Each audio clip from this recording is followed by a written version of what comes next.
Yeah, two bitter rivals, the Los Angeles Raiders and the Denver Broncos, meet in the huge season opener.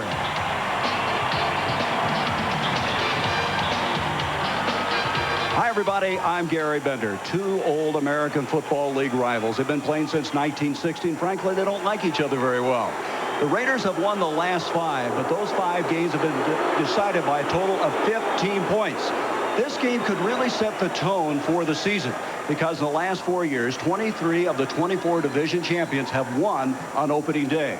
And speaking of opening day, good to be here with Pat Hayden. And Pat, opening day is a special day for you. Yeah, I love opening day. It's my favorite day in the whole season, including the Super Bowl, quite honest. I think players love it, fans love it, even broadcasters love it. I know coaches do as well. The hot dogs taste better. The national anthem sounds good.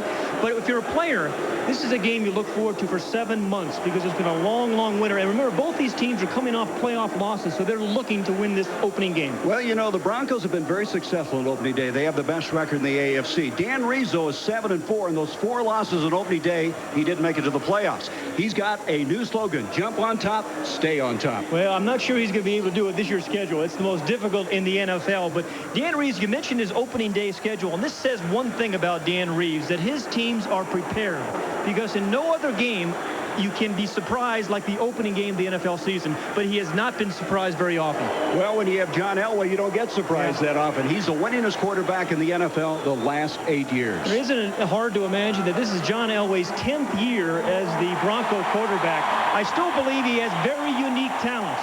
He is still the most dominating quarterback on 3rd and long, but what he is most concerned about tonight is he is missing his best 3rd down receivers, Steve Sewell and Vance Johnson. And so I think guys like their tight ends, Shannon Sharp, are going to have a big game in Gaston Green.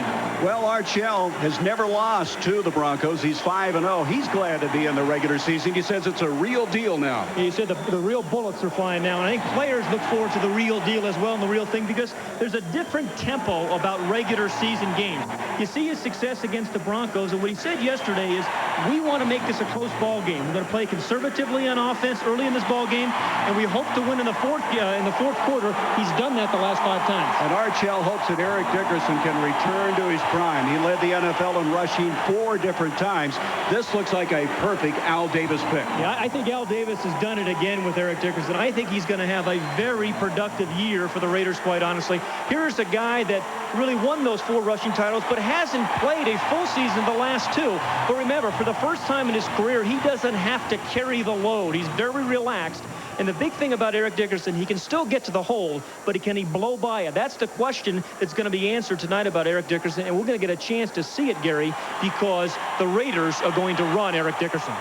Eric Dickerson has had so much success, and he's coming into just absolutely ideal weather conditions. 78 degrees.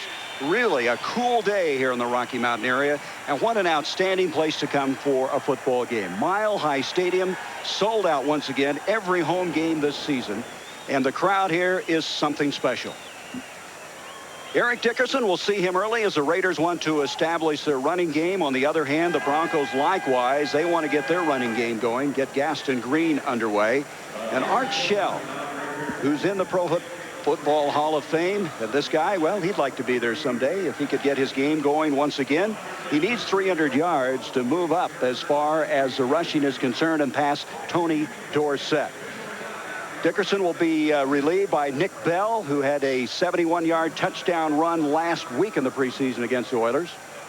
Art Shell, an all-pro offensive tackle. And Pat Hayden, can you imagine how he can identify with Russell Freeman of the Denver Broncos? Art told us last night it took him 3 years to learn to play that backside tackle. Here's Russell Freeman, a free agent. 1 start in the preseason. Here he is, number 68, trying to protect John Elway. As you can see, Russell's really getting himself ready. But, yeah, I mean, I think that is the most difficult position in the offensive line to play is on the left side. Now, he's had a rather productive preseason, but he has not seen the speed off the corner that he's going to see tonight from Andre Bruce. He'll see it from Aaron Wallace.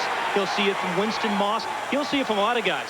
And from Howie Long, that man will be over him some tonight as well. What is it they say, Pat? Everything just gets accelerated. Yeah. Everybody runs harder. They hit harder. Everything seems to be picked up a click or two. Yeah, and that's the fun thing, I think, about the opening day of the season. As we said, there's something special about it. But for rookies, I think the biggest adjustment is the tempo of the game. Well, Denver will be kicking off. John Elway will have to wait. That means that Brad DeLuiso, who they just signed this week, will be doing the honors for Dan Reeves. A very unusual start for the Broncos. A lot of people never figured Dan Reeves would carry two different kickers on his team, his 47-man roster. The Raiders leading the series.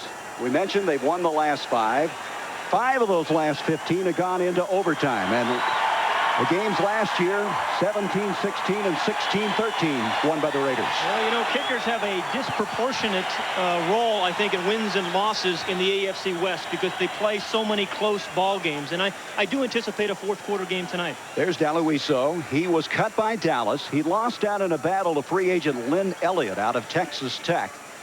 Last year, he had 26 touchbacks on his kickoffs, so he's into booted long. And on the other hand, David Treadwell will do the field goal kicking. Sam Grady going back deep, and he is joined by Dan Land, 25. A lot of orange here in the stands, and we're ready to go in this preseason, a regular season, the start of 1992.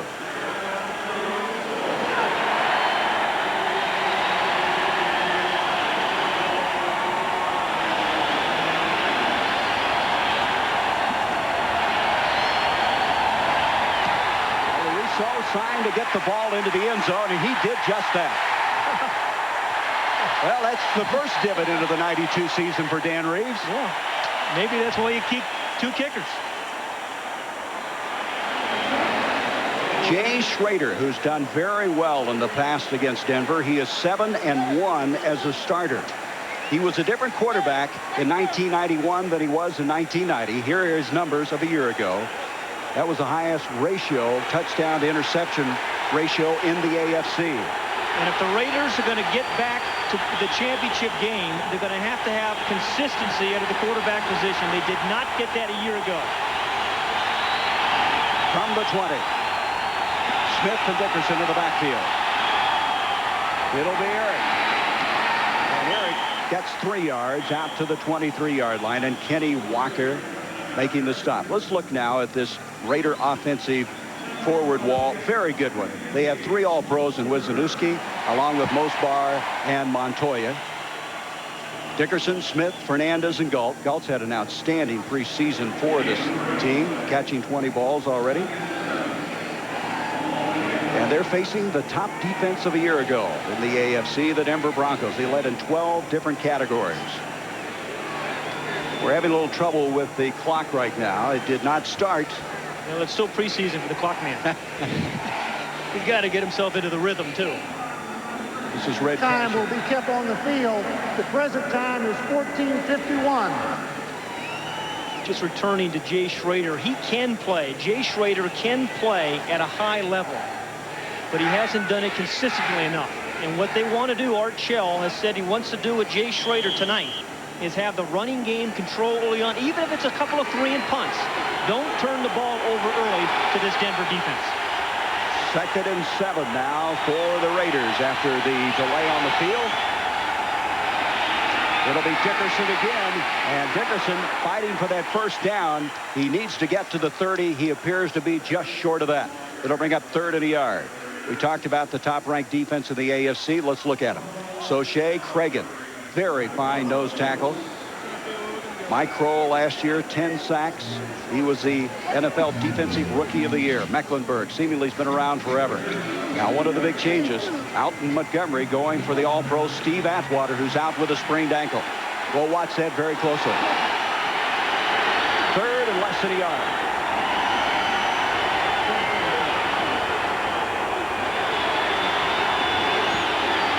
On his 3rd straight carry, picks up the first down for the Raiders. He loves to get a lot of activity. And Pat, all your great running backs like to get the ball 20, 25 times a game. Well, you're right, Gary. And watch see the line splits there. Good yard line splits by the Raider offensive line. 3 straight carries, as you mentioned. And it's on the 18th to 25th carry that you really watch running backs like Eric Dickerson, because that's when the big runs come from the great backs. Dickerson, the single running back on a first down.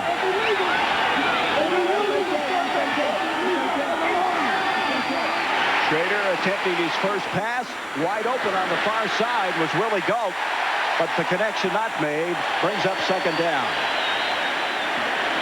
So Schrader, with the strong arm, had too much on that one. It'll bring up second down 10. And the Raiders, in this series in the last 5 years, their quarterbacks have thrown only 1 interception. Elway has thrown 7, and that's a big story coming into this game. Well, that is the difference. Art Shell said yesterday we can't turn the ball over. We've won this game on turnovers, a couple of interceptions, and a fumble recovery for a return in the last game they played, as well as a couple of block kicks. The Raiders here are going into a no-huddle situation, which they've used some in the past. Although the Broncos not necessarily a big substitution team, so it's not necessarily a great advantage. The delay was to indicate that the game clock is now operable. They have gone back to the clock on the side of the stadium and will not keep the time on the field. We'll be able to know what's going on here. I feel a lot better. All right. Second down now coming up for the Raiders.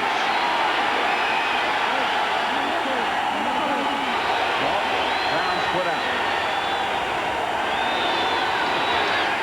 It's Dickerson, and Dickerson for 5, 6, 7 yards as he's out to the 37. Kenny Walker making the tackle. Eric Dickerson and great runners all have a feel for how plays block. It's the rhythm of running. Just like passers get into a rhythm, offensive linemen get into a rhythm. You know where your blockers are going to be, but how does the defense react? And that's why Eric Dickerson is such a great third and fourth quarter running back, has been in his career, because it takes a while for all those guys to get into that rhythm. Third down and 4.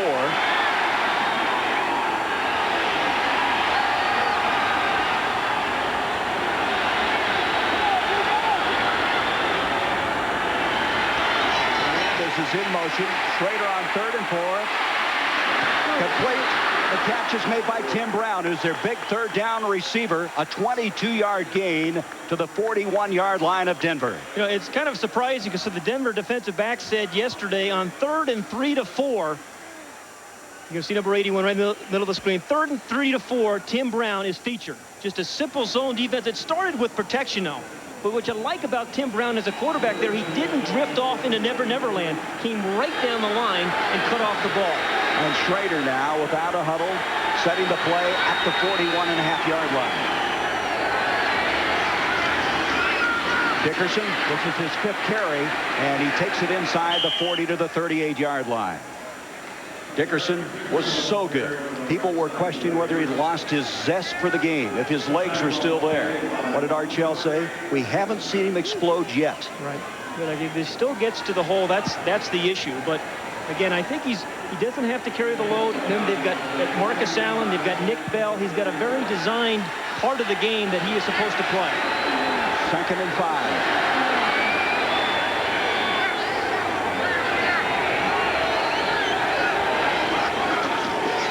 Dickerson with his 6th carry, this time in trouble.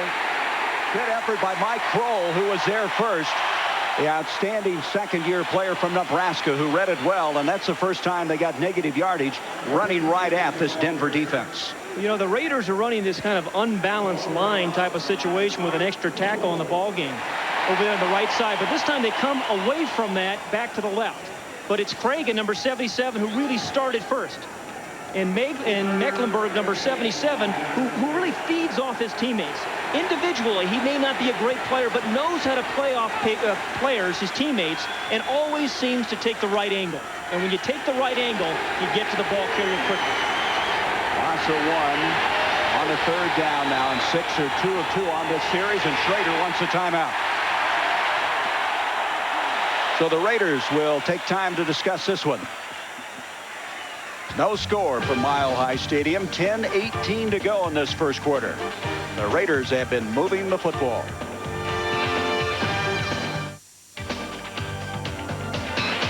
The NFL on TNT is brought to you by Coors Light. The Silver Bullet is the right beer now.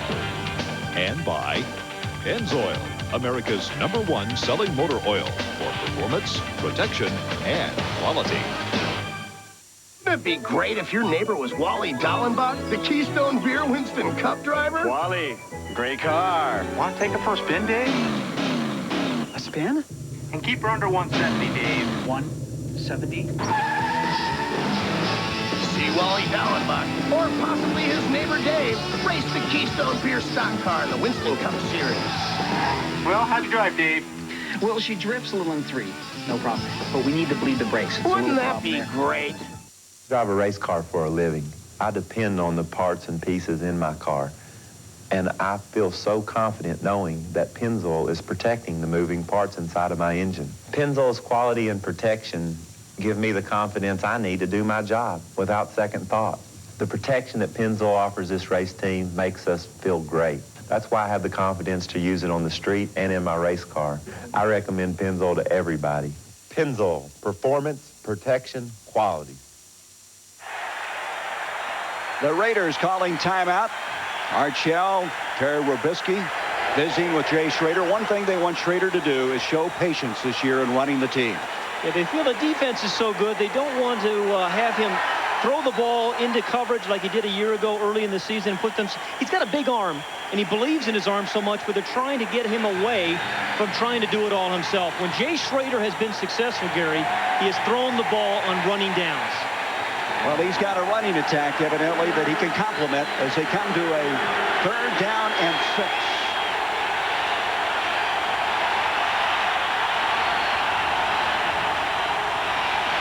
Schrader with time. A flag on the play. Intended for Galt. Overthrown, but there was a flag thrown as they were backing those linemen into the face of Schrader at the last moment.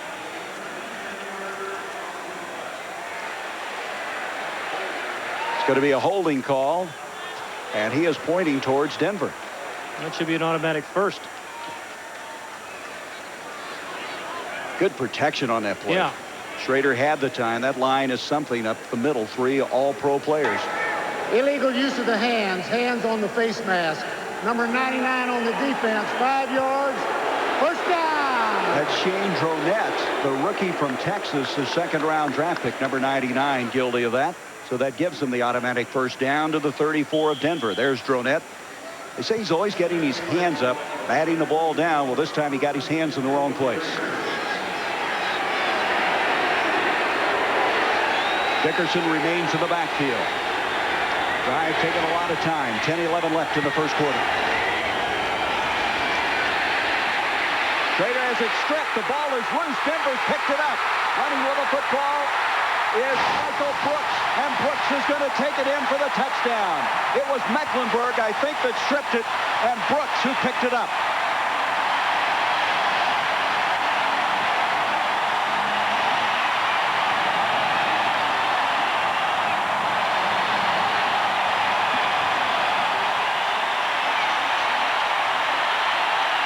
Just what Art Shell was talking about yesterday. We can't afford the turnovers early. But this was not Jay Schrader's fault.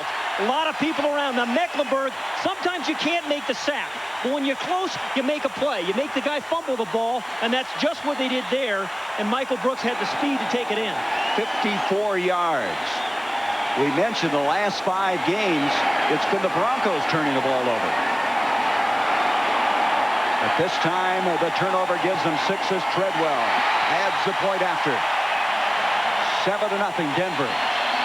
10 minutes left in this first quarter. And Mecklenburg, who is so cagey, who, as you mentioned, plays so well off of his teammates, helped a teammate here in Michael Brooks. And Brooks goes 54 yards.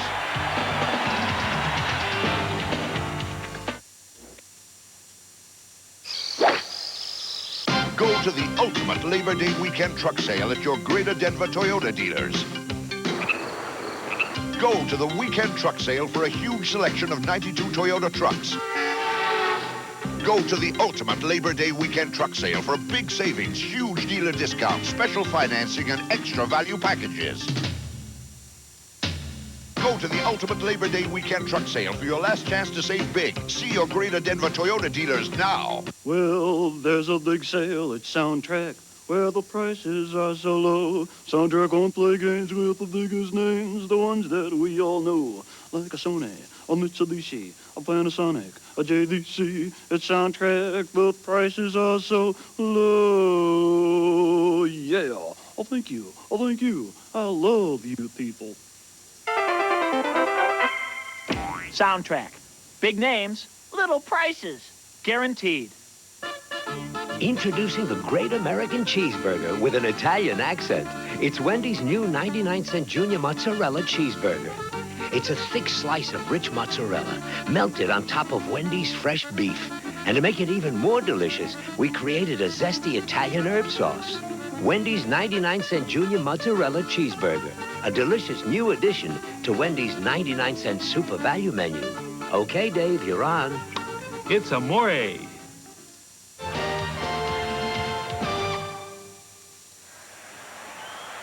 Michael Brooks with his 5th fumble recovery of his career, but the first for a touchdown of 54 yards has given the Broncos a 7-0 lead.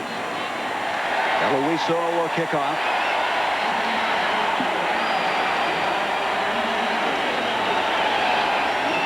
Grady and Land back deep. This is Sam Grady. And so it wasn't quite as impressive as the first time when he kicked it out of the back of the end zone, but it still gets the touchback. You know, Gary, we talked about how Mecklenburg really feeds off other people. This time it's Greg Craig, and he is going to take a rush in here. Both linemen go this way, and then Mecklenburg has a clean shot there through to get to the quarterback. See how Cragen creates the lane? And then he runs right over Eric Dickerson. And what does that tell you? If the Raiders, you're going to have to change your blocking scheme if you have Dickerson blocking Mecklenburg. That's where Steve Smith is so good, when they leave him in the backfield to block. From the 20 now, the Raiders trailing 7-0. We just mentioned Smith, and that is Smith, as he brings it out to the 23, a gain of 3 yards. Yeah, they feature the fullback. They throw him a bone once in a while, give him a carry once every lunar eclipse. Keep him interested, right? Absolutely. But this head guy, of the game. Yeah, this guy is a dominating blocker, Steve Smith. And you're right, when in the passing game, if you need protection, you keep Steve Smith in. Maybe you keep a tight end in to give Schrader the time to find the wide receivers. That is the first ball carrier other than Dickerson in this game. He had all the work prior to that one.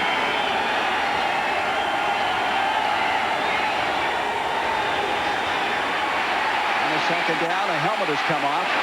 And the ball is overthrown, intended for Ethan Horton, the tight end. So Shea lost his helmet really early on that play as he was trying to fight his way to the near sideline. So Shea, the former Miami Dolphin. That's what happens on opening day against a division rival like the Raiders. I mean, you're going to lose helmets and chin straps, and you're going to get your face mask held, and you're going to get clipped and all that kind of stuff. All of that happened to you in one Sunday, right? It did. That's why I'm here. 3rd down and 7. Big play here for Jay Schrader. You get back in rhythm against a defense that is psyched up right now. Playing on the road and trailing.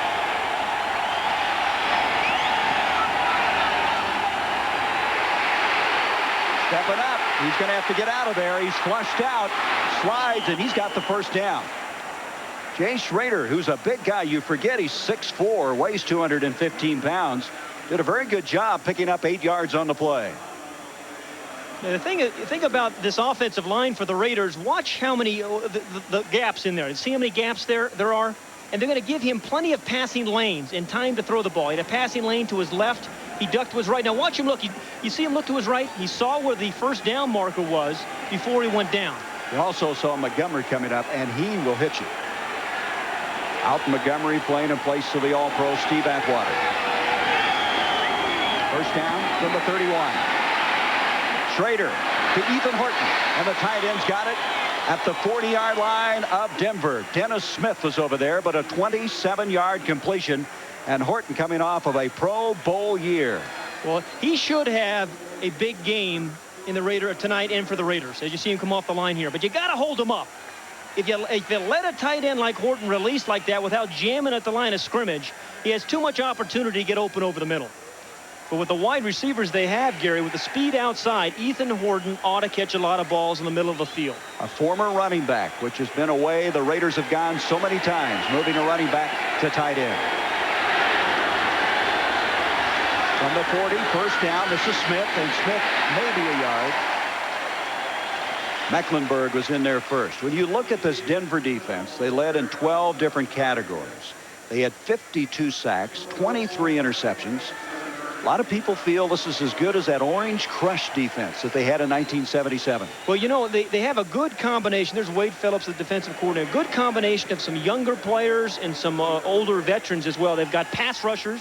They're not terribly big, and they play not only the AFC West rivals this year, but the NFC East, and they'll be tested on the ground game. But perhaps the best pair of safeties when he's healthy, Steve Atwater and Dennis Smith, who's playing tonight. Wade Phillips, who, of course, his dad is Bum Phillips. Another ball is on the field as Schrader throws behind goal. I've never seen that, Pat. Another ball came onto the field at the 45-yard line about the time the ball was snapped. One of the ball boys over there was kind of fooling around and lost control. That's in case he didn't like the other one. He could run over and get that one, right? You get your pick. Maybe that was Jeff Gossett getting ready to punt. There he is. Anyway, 3rd down and 10 now coming up for the Raiders. Well, 2 times, though, tonight, Willie Gault has been open on long passes. He was open inside there for the touchdown. You think John Elway's not wondering if he ever going to get out there? He doesn't mind. He's leading 7-0. That's true.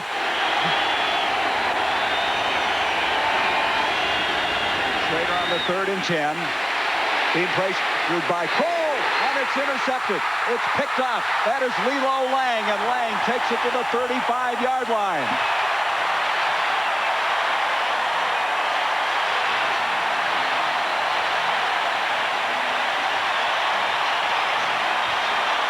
If you're Jay Schrader, you're thinking this is exactly what the coaches have talked about all week long. Don't get off to the bad start. Don't throw the bad pass. That was thrown off his back foot. And regardless of how strong your arm is in this league, you got to give the defensive players some credit because they're pretty good as well. And Lilo Lang read it, drove on it, and made a play. Well, what you have to remember is Kroll was scrambling at his feet that made Schrader throw off that back foot.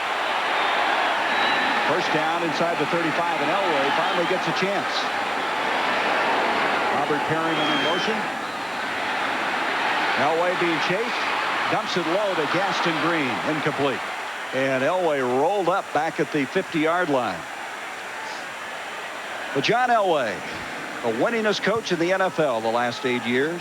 84 victories if you count the postseason games. As Dan Reeves put it, he never ceases to amaze me. Well, you know, I think the real characteristic about John Elway is his strength at the end of a play. I mean, I think when things start breaking down at the end of a play, what he can do at the last couple of seconds is different than any other quarterback in the league. 2nd and 10. Mark Jackson is in motion. Elway's got the time and overshoots Jackson, crossing over the middle at the 30-yard line. Some of that adrenaline possibly flowing. Eddie Anderson defending on the play. Set the rest now of that offensive lineup. As we mentioned, it's a reshuffle lineup. Freeman, the free agent rookie. Davidson was a starter at tackle. Whitell is going in place of Keith Karts, who's out with a calf injury. Lanier, he just plays on and on. Green, Perryman, Derek Russell is going to have to step forward now with all the injuries to their wide receivers. And Mark Jackson, he is the veteran outside. 3rd and 10 now for Denver.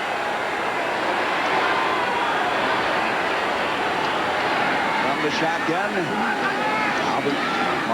Arthur Marshall, I should say, in motion. Elway is sacked from behind by Anthony Smith. The ball came loose in there. And let's see, who has it? They're indicating that Denver has maintained the football as they unpile, as Elway took a real shot from the backside. Well, but John Elway is going to have to be concerned about his backside all night. Jeff Davidson, although in his 3rd year, is anew at left guard. The left tackle we've talked about, Russell Freeman, number 68, just gets beaten very, very quickly. Now, he should have gotten some more help there from Reggie Rivers, quite honestly, the back, number 38. Reggie Rivers has got to give him some help. He doesn't. As a matter of fact, he pushes Freeman off. That's where they miss Steve Sewell. Yeah. Sewell was excellent at picking up those guys. Reggie Rivers did not see him. Here's Mike Horan, a line drive kick, aiming for the corner, but he didn't get it. Horan had one block last week, and that one looked a little shaky. He got it 42 yards, but a little herky-jerky. You can see he's talking about it. Looks like your golf swing the way he was showing it there. Jerky, yeah. 7-0, Denver. It's no myth. He's the hardest working demigod on TNT. Hercules! And this Labor Day, he's clocking the overtime with a 10-movie marathon. All day Monday on TNT. Ah, isn't it wonderful? A tire so special, it may last as long as you own your car. The XH4. Congratulations. It's a Michelin.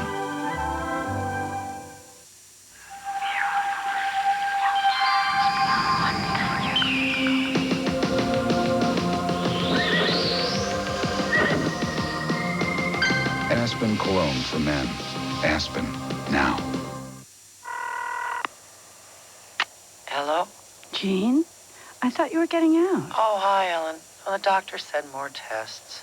I thought he said you were fine. Well, I guess they just want to be sure. So, when are the tests? Well, he said they can't schedule anything right now. So he said as long as I'm here, I might have to stay until Tuesday. Oh. Maybe Wednesday. Oh. How's the food? Napoleon, what was your hand in the jacket? People are talking. Josephine, my briefs are killing me. Oh, I have just the thing. Fruit of the loom. Hey, c'est magnifique, eh? For classic comfort, pick Fruit of the Loom briefs. Hi, as firefighters, we know what's hot this Labor Day. It's the Jerry Lewis Muscular Dystrophy Telethon. We'll be standing on street corners all throughout Colorado to help raise money for Jerry's kids. So come on and join us and help fill the booth. Mile High Stadium, the home of the Broncos, who lead on a 54-yard fumble recovery for a touchdown by Michael Brooks. From the 20-yard line, Schrader. He's had 16 snaps. He's suffered one interception. He gives to Dickerson. Dickerson staying on his feet. Good second effort. Brings it up for a 9-yard pickup to the 29. The thing about the Raiders' formations thus far, though, every time they've been in the I formation, Eric Dickerson has carried the ball. Not a lot of deception back there. No, there isn't. And that's part of the Raiders thing. You know, the Raiders have been contrarians really for 20 years in the era of no huddles and run and shoots. They believe in running the football. You throw it deep 4 or 5 times a game, and you get after them on defense. Look at the difference here in Schrader from 90 to 91. Patience has been the big difference. Absolutely. And a running game, and a very good running game in 90. Steve Smith going for the first down on a 2nd and a yard. Got it out to the 32. Now, this Denver Bronco team is really been injured early in this season, in the preseason. Look at all the guys who are not playing. Steve Atwater, the most noteworthy, quite honestly, because he is such a big part of their defense. They miss Vance Johnson because he's a good punt return guy. Yeah, and a third down receiver. Yep. And we talked about Steve Sewell. They miss his blocking and receptions on 3rd down. Talked to Michael Young before the game. He had back surgery. He's hoping to come back. Maybe what? Did he tell us? 1st of November, somewhere in there? Inside 5 minutes left in the first quarter. First down for the Raiders.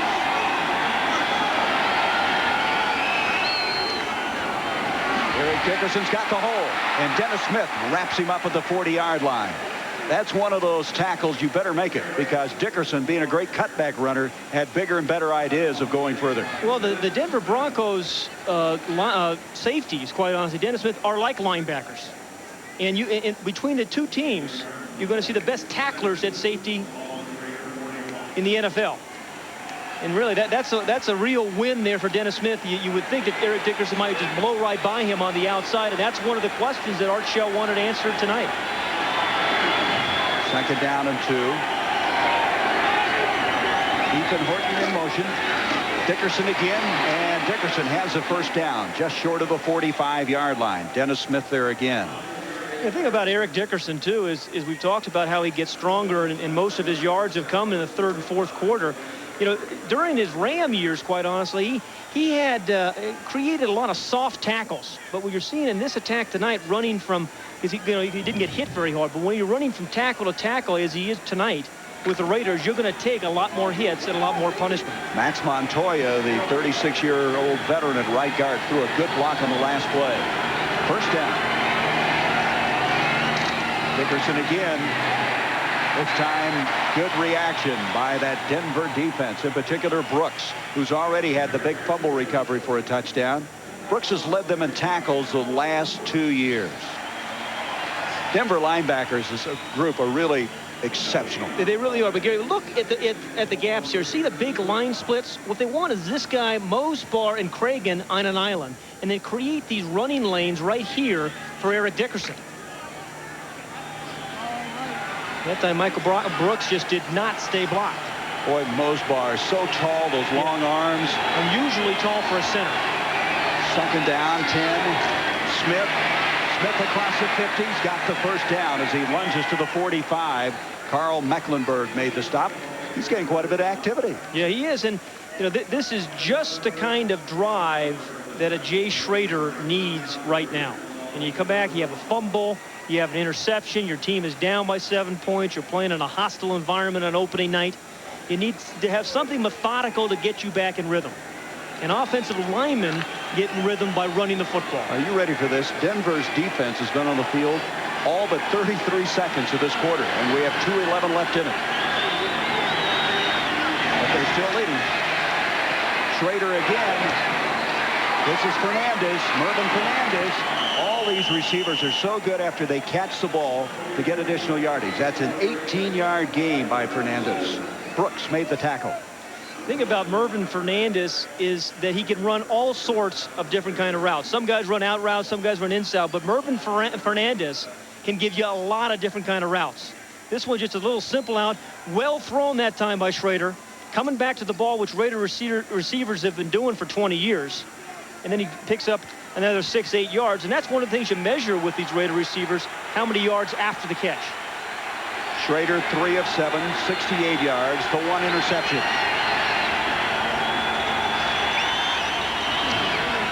Dickerson, a flag on the play. Looked like some movement. He fumbles the ball, and Denver still trying to cover it. They've got it at the 20-yard line. Elton Montgomery picks it up.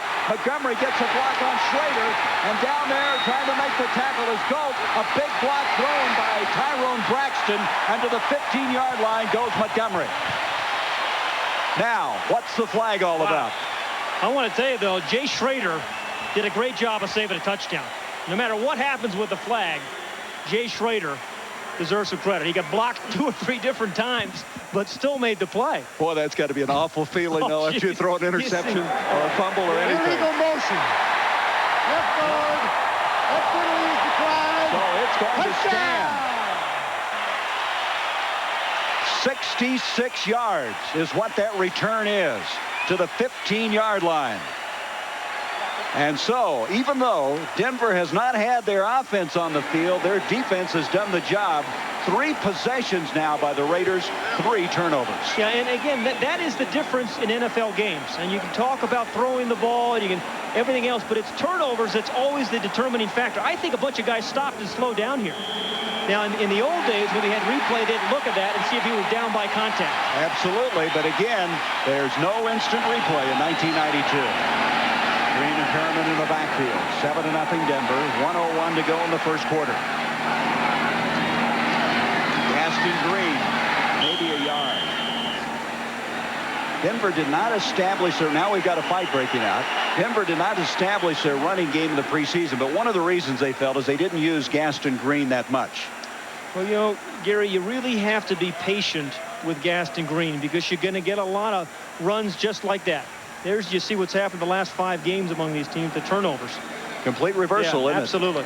We're just getting back to Gaston Green. Be patient with him. He's going to give you 0, 0, 1, 2, and then he's going to give you 40. Maybe 80. Absolutely.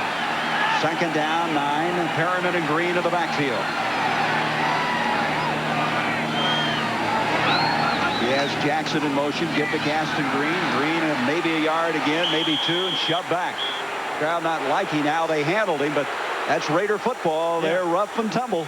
You see Eddie Anderson, number 33. He's up there. Ricky Ellison, number 50, the middle linebacker. And Russell Freeman saying they didn't do this at Georgia Tech last year. They'll do it here a lot with the Raiders. We've come to the end of the first quarter. Denver deep in the Raider territory and leading this game 7-0. There's something new in town called home base, so you run down to check it out. And before your eyes is the biggest home improvement place you've ever seen, with everything you need under one roof, and some things, well, that are better left outside. There's so much stuff at such great prices, it's enough to make your head spin. Fortunately, there's plenty of folks around to make sure it doesn't. Home Base. It's that simple. Come visit the brand new Home Base, now open in Lakewood at 5258 South Wadsworth Boulevard. Bang, right here, right now. It's Ford's factory authorized clearance. We're down to 3,200 Fords that must be sold before the 93s arrive. That makes it the best time of the year to buy. And you choose from the best-selling vehicles in America. Big factory-to-dealer incentives let you save on Taurus, F-150, Ranger, Explorer, and Escort. Add that to cash rebates and value packages to save thousands more. But hurry, the selection won't last long. Ford's factory authorized clearance. Right here, right now. Why read the Rocky Mountain News? We've got personality, twice the personality, Norm with personality, Bob with personality, Mark with personality, Floyd with personality, because we've got a great big around. As Nuggets coach, I know plenty about personality. But to enjoy it at half the price, I read the Rocky Mountain News. Call 892-NEWS and you can save 50% too. We played one quarter, and at halftime, we'll be joining Bob Neal and his partners down there. Let's go to Bob right now. Thank you, Gary Bender. You see the set of our stadium show, the Fruit of the Loom Stadium Show at halftime. Will feature highlights from some incredible games that took place in the NFL today. Ernie Johnson has that, including some very emotional information out of Philadelphia. The honoring of Jerome Brown, the late Jerome Brown, and the story on that Saints and Philadelphia game, plus the unusual perspective on this first half and the Raider turnovers from Kevin Kiley and Kenny Stabler. Back to you. Okay, Bob, thank you. On a 3rd and 8, Elway scrambling around. He does this so well. Gets some help. Look out. He's going to take a tremendous shot from Anthony Smith. The ball comes loose, and at the 11-yard line. They're uncovering it, and it's the Raiders football. What a shot Elway took from 94. And that's the second shot he has taken from Anthony Smith, and the second time John Elway has fumbled. I mean, we talked about him being the most dangerous player in the NFL on 3rd and long, because what he likes to do is, you know, is maybe a sophisticated NFL game, but on 3rd and long for John Elway, it is sandlot football. And this is what he likes. This is what makes him unusual, because here he can throw the ball across the field, which I think he was going to try to do, and never even felt Anthony Smith. Great effort by Smith. He chased him almost the whole width of the field. Derek Russell was looking for the pass, but Elway was running for his life. We'll be back. The Raiders have the football. If only your tires could talk. It's so tiring. He babies the car, then abuses me with messy vinyl cleaner. Hey, I'm rubber. No-touch tire care. Ooh, nice foam. No-touch tire care. The first product to clean, shine, and protect tires in one easy step. No scrubbing, no dirty rags, no mess. Yeah, clean and shiny. Oh, no. Bad doggy. Go away. Treat your tires right with no-touch tire care. At GMC Truck, our only business is trucks, and has been for over 80 years. A dedication to truck strengths and values to keep in mind. Because when you need to haul something, tow something, carry precious cargo, find new trails, or simply ride high and proud, there's nothing quite as strong as a truck. GMC Truck, the strength of experience. Samson, darling, that old loincloth does nothing for you. It's comfortable, Delilah. What should I wear? Gird those lovely loins in something temptingly different. Ribbed whites? From Fruit of the Loom. Hey, incredible! This ribbed cotton is more than comfortable. It moves with you. Yeah, and the cut's trimmer. I see, my mighty one. They feel great! For extra comfort and style, pick Fruit of the Loom ribbed whites. Sam, I told you to get a haircut. On that last play, there's two players I want you to watch. Right here, Russell Freeman, the left tackle, and up here at the top of the screen, that is Derek Russell. Now, Freeman, we've talked about him being the rookie offensive tackle. Anthony Smith is eating his lunch right now. That's twice. He puts the early pressure on him. Now, you see, at the top of the screen here, if you stop it right here, you see him breaking away. In their scramble situations for Denver, they always send one guy deep. But Anthony Smith does not stop. So after the 66-yard fumble recovery and return, the Broncos can't capitalize on it as they come out running with Dickerson again and Dennis Smith filling from that safety position up to make the stop after a 1-yard gain. You know, you go back to Anthony Smith. He led them in sacks in the preseason, but They need that kind of pressure, that kind of heat from up the middle until they get Chester McLaughlin back, the rookie they're so excited about. Yeah, the #1 draft pick, 320 pounds of man. They call they are so excited about him. Out with a foot injury. And Smith, who was out his entire rookie year with an injury, having a good year. Second down, virtually 10. Schrader dumps it off, intended for Smith, and Dronette, Shane Dronette, the rookie from Texas, got a hand on it. Well, you know, it's funny.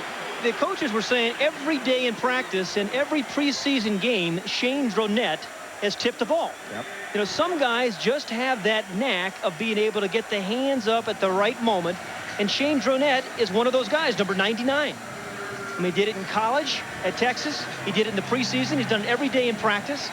And it seems simple, but when you got a big old body blocking you and things are happening around you, people chopping at your knees, it's tough to get that hand up there in time to knock. It's nice when you're 6'6". That helps a little bit. I wouldn't know. Third down, 10 yards to go. Crowd really noisy right now. Schrader's going to ask for a timeout. That's his second timeout. So with 14:02 to go in this first half, the Raiders on a 3rd and 10 have one timeout remaining. The Broncos leading it 7-0.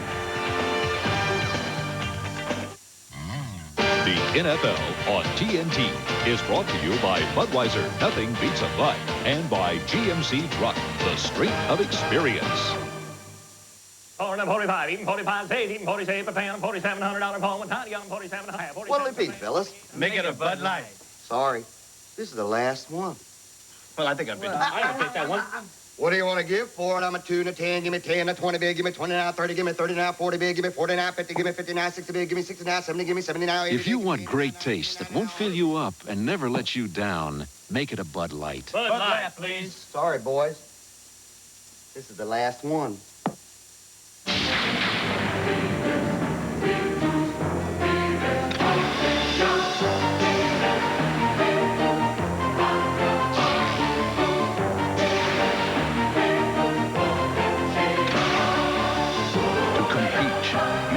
Strong. To win, you've got to be smart. Maybe you can be one of us. The few, the proud, the Marines. Schrader calls the timeout. The Broncos leading at 7-0. It's time for tonight's GMC Truck Leaderboard. Coming into this game, the Broncos and Raiders with the best opening day records in the AFC. So if the Raiders would win, they would become #1. Makes sense to me. That does to me, too. Take off your shoes and socks to figure out the math on that. That's good. Gary? I stick around you. I'm going to have it all figured out. Who do you think's leading the football game? Yeah, it's incredible. Broncos up by 7 points. But here the Broncos find themselves in 3rd and 10. And generally, these football games, most NFL games, turn on 5 or 6 plays. This could very well be one of them. And this is where Jay Schrader needs some time, needs some protection. They have Todd Pete now in at left offensive guard.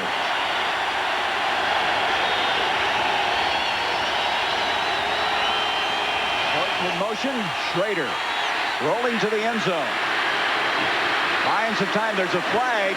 He throws it complete to Fernandez out to the 38-yard line, but the penalty flag back at the 5. 26-yard completion if it stands. Boy, Schrader just got away from all the heat, went outside the pocket. It's going to go against the Raiders.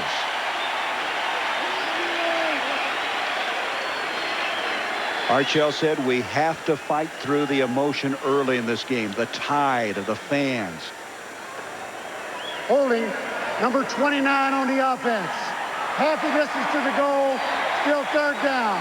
You know, Eric Dickerson's got 2 mismatches already. You saw Carl Mecklenburg run through him earlier. This time it's number 73, Simon Fletcher. And they call, I guess they called him for a tackle. They called Eric Dickerson for a tackle on Fletcher because the initial block was pretty good. A roll-up block. Going to be very loud now as they're deep in the end zone. Coming out of that hole on a 3rd and 16.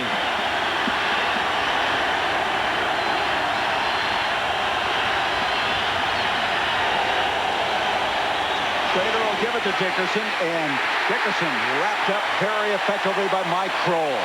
A lot of people feel that Kroll, along with Cortez Kennedy of Seattle, are going to be the two next most dominant defensive players in the league. That is a great change of pace by Mike Kroll, because Mike Kroll is a pass rusher, but he was able to stop there, change directions on the draw, and make the play on Dickerson. Well, what's it they said? He's faster than some of our cornerbacks. The Denver staff was telling us. So now Gossett will go deep. He made his first Pro Bowl last year. Arthur Marshall, the rookie out of Georgia, back to receive it. Low snap from Dan Turk. Very fine punt. Arthur Marshall at the 40. The first wave doesn't get him, but the second does. I love all the dancing. He didn't fake anybody out. That was a pressure-packed punt, 53-yarder by Gossett. He got it out of there well. It was a 7-yard return. Arthur Marshall said that worked in the SEC. It's not working here in the NFL.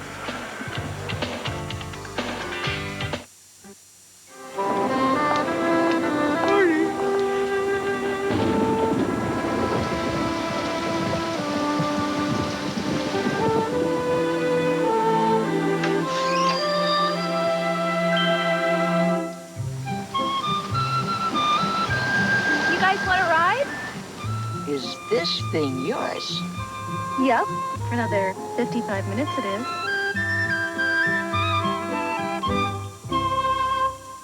Slowing down, that ain't you. No, that's not you. Easy drinking beer, that silver bullet smooth. Know where it's coming from, setting in the mood, the pure taste of the Rockies and silver bullet smooth. Make the move, quick lights, silver bullet smooth. Even with shift on the fly 4-wheel drive.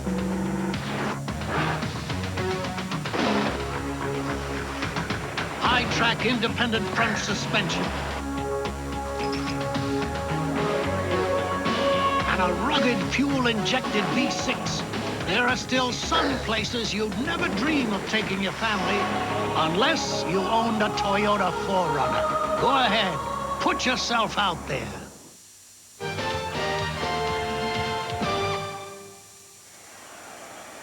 Seven to nothing, the Broncos leading the Raiders. And here is tonight's U.S. Marine Corps scoreboard as we look at the opening day. The Colts, first time they won an opening day game in Indianapolis. The Bears, last second catch by Waddle. The Bills look like they want to repeat as AFC champs for the third time.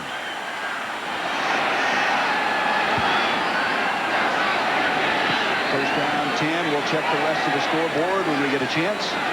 Shannon Sharp in motion. Gaston Green, the quickness to the outside, but a good open field tackle that time by Lionel Washington coming up from that right cornerback spot. Yeah, Lionel Washington is a corner that can play bump and run and cover you downfield, but he's also quick enough and a good enough tackler to make plays like that on Gaston Green. This was a really big win for rookie Bill Cowher. That's a surprise. Yeah. Big surprise. And of course Dave Shula, two youngest coaches in the NFL, won today. Chiefs winning in San Diego. Second down and 7.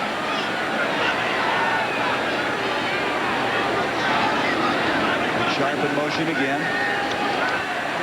Elway double pumping to Derek Russell, and Russell has a first down catch to the 35. 16-yard gain, and Russell, who started very shaky last year, didn't have any catches in the first 5 games, now having to be a big part of this Bronco offense. By the way, we understand that Tim Rosenbaugh, who was helped off the field, had negative x-rays on his back. He's staying in the hospital, has a bad headache. Hopefully he'll be able to play next week when we bring you the Eagles-Cardinals game from Phoenix. That's the initial first down of the game for the Broncos. From the 35, Green again. Quick feet, takes it to the 32. And now another fight. You know, generally we we've had the Raiders we've had more fights than first downs for Denver, right? I went up fights and 1 first down. I went up to Flagstaff this year to watch the Raiders and Cardinals scrimmage, and I ended up seeing a fight. Yeah, well, that's what happens. But it's part of that ambiance. That time was Ronnie Lott and Clarence K. Part of the ambiance, if you will, of the Raiders. If the Raiders have such a thing called ambiance, but I guess it's the wrong word to use for the Raiders. But and they're going to let you know because they want to be in charge. 2nd down, 7 for Elway. Rushed out, being chased. Got rid of it. He had Aaron Wallace coming up his backside. He tried to get it off to Clarence K. Aaron Wallace, very good speed. There is a flag, by the way, on the far side of the field at the 31. Elway, they want to keep him out of some of those lanes, but it's so hard. He just buys more time. Well, you know, there's lots of scramblers around in the league. Not lots, but some great ones. Illegal man downfield. Yeah. There's been some great ones over the years. But what makes him different, I think, is we talked about the strength at the end of the play and the velocity that he can throw the ball with across the field and, you know, across his body. I mean, some guys perhaps run better, but when he is scrambling, he is looking for somebody downfield, and he's looking deep. Illegal forward pass. Number 7 of the offense. The pass was thrown beyond the line of scrimmage. It'll be 5 yards from where it was thrown. Loss of down. 3rd down. So not only do you lose the yardage, you lose the down. But again, 3rd and long, I think this is where John Elway wants to turn it into a sandlot game. On a 3rd and 11 now. Reggie Rivers comes in to protect him back there in the shotgun. Elway doesn't get a protection, but he stays on his feet, going deep in the end zone. Derek Russell, the intended receiver. McDaniel defending, and Russell just went up to Colorado Springs and disappeared in that runway. That's a heck of a play by John Elway, though. I mean, he has got some heat on him tonight. Andre Bruce, Howie Long, number 75, gets a piece of him. He's going to get another shot there by Moss. Again, McDaniel has good closing speed. And once you get the head turned, and even though you make contact with the receiver, it's called incidental contact and not pass interference. Elway is taking quite a pounding now. We're going to have Deli Russo come in and attempt a 54-yard field goal. The man they just signed this week. Miranda hold, and it's blocked. DeLuiso, who they just signed, kicking the long field goal because Treadwell does not have the strong leg out that far, and they end up blocking it. Remember in the last game, they blocked 2 kicks of the Denver Broncos? I think it was Scott Davis who blocked 2 kicks of Denver to win the game for the Raiders. 17-16. So the ball didn't really look like it got up at all. Let's look at it as the new field goal kicker in his first effort as a Denver Bronco. I think it was Andrew Glover, number 87. Also, Howie Long was up there, but I think it was Glover. 7-0 Denver.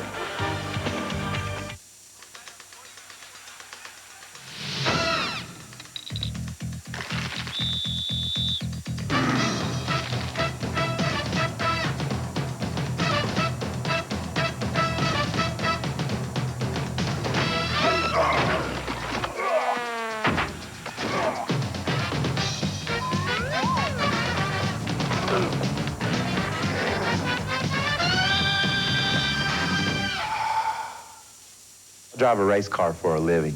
I depend on the parts and pieces in my car. And I feel so confident knowing that Pennzoil is protecting the moving parts inside of my engine. Pennzoil's quality and protection give me the confidence I need to do my job without second thought. The protection that Pennzoil offers this race team makes us feel great. That's why I have the confidence to use it on the street and in my race car. I recommend Pennzoil to everybody. Pennzoil, performance, protection, quality. GMC Truck has been planning your getaway for over 80 years and has put all its experience into a new vehicle with the luxury of a leather-trimmed interior, the safety of anti-lock brakes, the comfort of a soft ride suspension package, and most important, all the strength you'd expect from a truck company to let you make the leap away from it all. The new SLT Jimmy from GMC Truck. More proof of the strength of experience. Hello, everyone. I'm Nick Wanaka. And I'm Mark Kubrick. And I'm Sherry Sellers. We're your hosts for the MDA Telethon. There will be stars, entertainment, and a whole lot more coming up tonight on Channel 9. So join us, won't you, for the MDA Telethon tonight following 9 News. Production out of Gaston Green. Schrader, his team trailing 7-0, going up top to Willie Galt. He's got it. Galt able to reach over Wyman Henderson and make that catch. 54-yard completion. And they're going to mark him just short of the 10-yard line. That's where he rolled up before they made contact. We have a Bronco shaken up at the other end of the field. It's Mecklenburg down at the 25. Give Jay Schrader some credit, though. Threw the interception, got off to a terrible start, but hangs in there, comes right back. A perfectly thrown ball inside. It allows the receiver, Willie Galt, to be able to make the adjustment and some separation between him and Henderson. Henderson has him well covered, but when you throw the ball inside, the receiver can see the ball, makes the adjustment, and separates himself from the defensive back.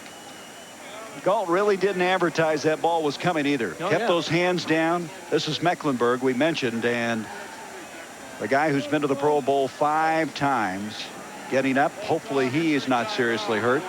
Schrader, by the way, now has averaged over 30 yards per completion, but he's had only 4 completions. Yeah, well, they're not. The Raiders are not as concerned about the completion percentage. They are concerned about interceptions. But they're going to. The Raiders are going to take 3 or 4 more long shots in this ball game. So Mecklenburg up and walking, and that's good to see. Line of scrimmage just outside the 10. Yeah, Carl Mecklenburg is one of the great hands players in the game. I mean, he uses his hands as a defender to keep people away from him, as well as any linebacker in the league. What did they say when that ball gets snapped? He just gets faster. Yeah. Well, they could get a first down here without scoring a touchdown. They're just outside the 10-yard line. Schrader with that long strike to Galt. 54-yarder. And quarterbacking is about confidence, and right now that is exactly what Jay Schrader needed.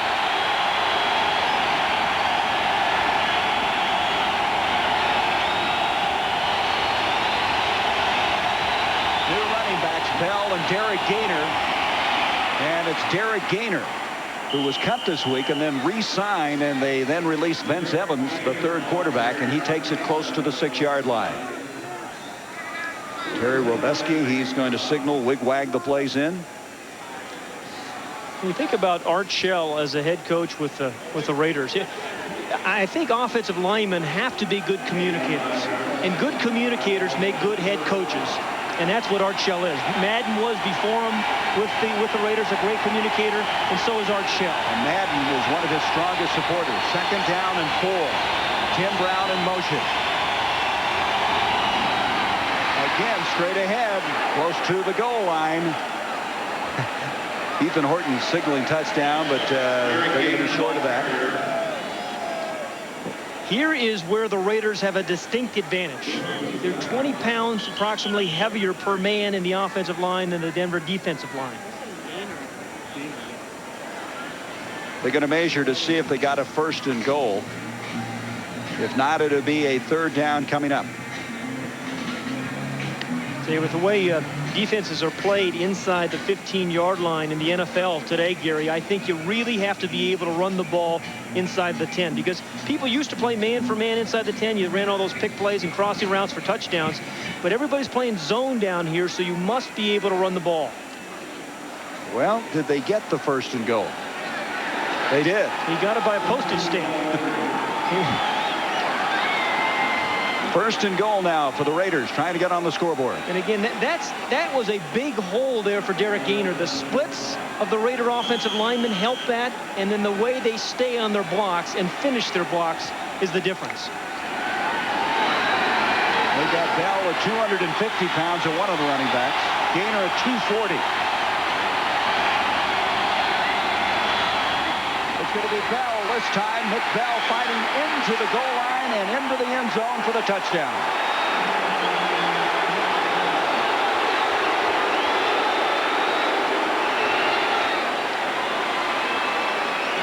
Bell is so huge, those legs, so tough to stop on a goal line situation. Well, Nick Bell, all 250 pounds of him, when he gets some momentum, it's like he's running downhill.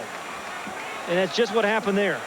I mean, he just doesn't stop. Keeps those legs, keeps it churning, keeps people away from his legs, and scores. Do they have depth? Dickerson, Bell, and we haven't even seen Marcus Allen. And here's a guy who's been really underutilized by the Raiders for a couple of years. Jeff Jaeger now to attempt the point after to tie it up. And he does that.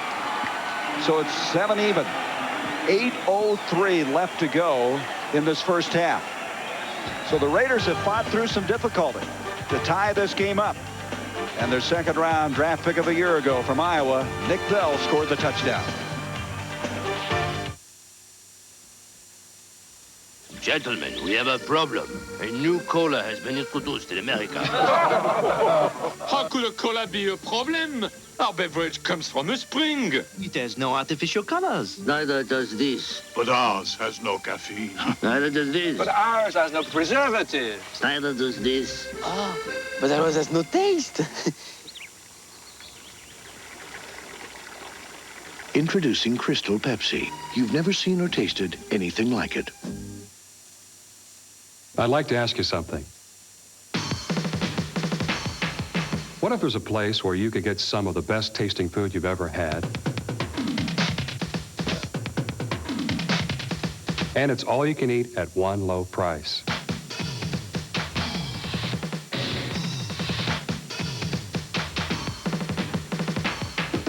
The answer is Furr's Cafeteria. If you're going anyplace else, you're probably paying too much. No question, you have better things to do with your time than waste it. So at the Colorado National Banks, if we take up too much of it, we'll make it up to you. If we goof up, we'll make good. And if we don't treat you right, we'll make sure you know we know. Because at Colorado National, giving great service isn't a fluke or a limited time offer.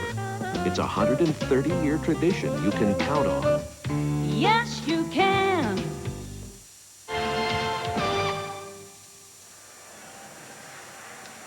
From the author to Kill a Mockingbird, TNT Screenworks premieres Habitation of Dragons, starring Frederick Forrest, Brad Davis, and Gene Stapleton. That's Habitation of Dragons, Tuesday night at 8 Eastern, only on TNT. Yeah.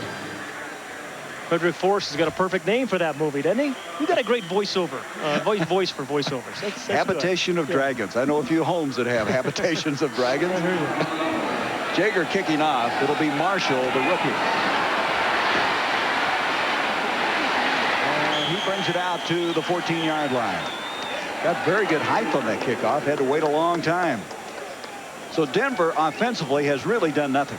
They absolutely have done nothing. They have 9 yards rushing. Look at that. 3 passing. Well, again, I think they've been, John Elway's been scrambling around every time he's trying to throw in the ball. They're going to have to give Russell Freeman, the left tackle, some help. And I think the line is going to have to find a way to give Gaston Green a little bit of space. Because when he gets some space and air, Gaston Green can go a long way. Well, they can chip block for him. They can send that H-back, maybe wham block, as you talk about it. Yeah. Green and Perriman in the backfield. Play action fake by Elway. Beautiful fake. Deep to Mark Jackson. Broken up. Excellent defensive effort that time by Terry McDaniel. Boy, was that well faked. Yeah. Elway really froze the defense with that one, but this guy, McDaniel, was not fooled. Well, you're not. When you're a corner in the Raiders and you play bump and run, you're not really concerned about play action fakes. It may fool safeties and give the quarterback a little bit more time, and it was a good fake. But when a corner has makeup speed like Terry McDaniel does and can make a play and get his head turned and drive on the ball like that, he sees it all the way. He is just baiting the ball and really had a chance to pick it off. And he really had some closing speed. Here's a pass complete to Gaston Green. Green will be knocked out of bounds, about a yard pickup on the play. But that's what the Broncos, I think, need to do, is get that man, Gaston Green, out there in some air. He's not good necessarily. He's not going to necessarily break a lot of tackles for you. But if you get him in some space, he can make a lot of things happen. 3rd and 9 now for Elway. Elway is 1 of 5 passing, and he's been sacked twice, hit very hard by Anthony Smith on both occasions. 3rd and 9, 7.5 minutes to go in this first half of play. It's tied at 7.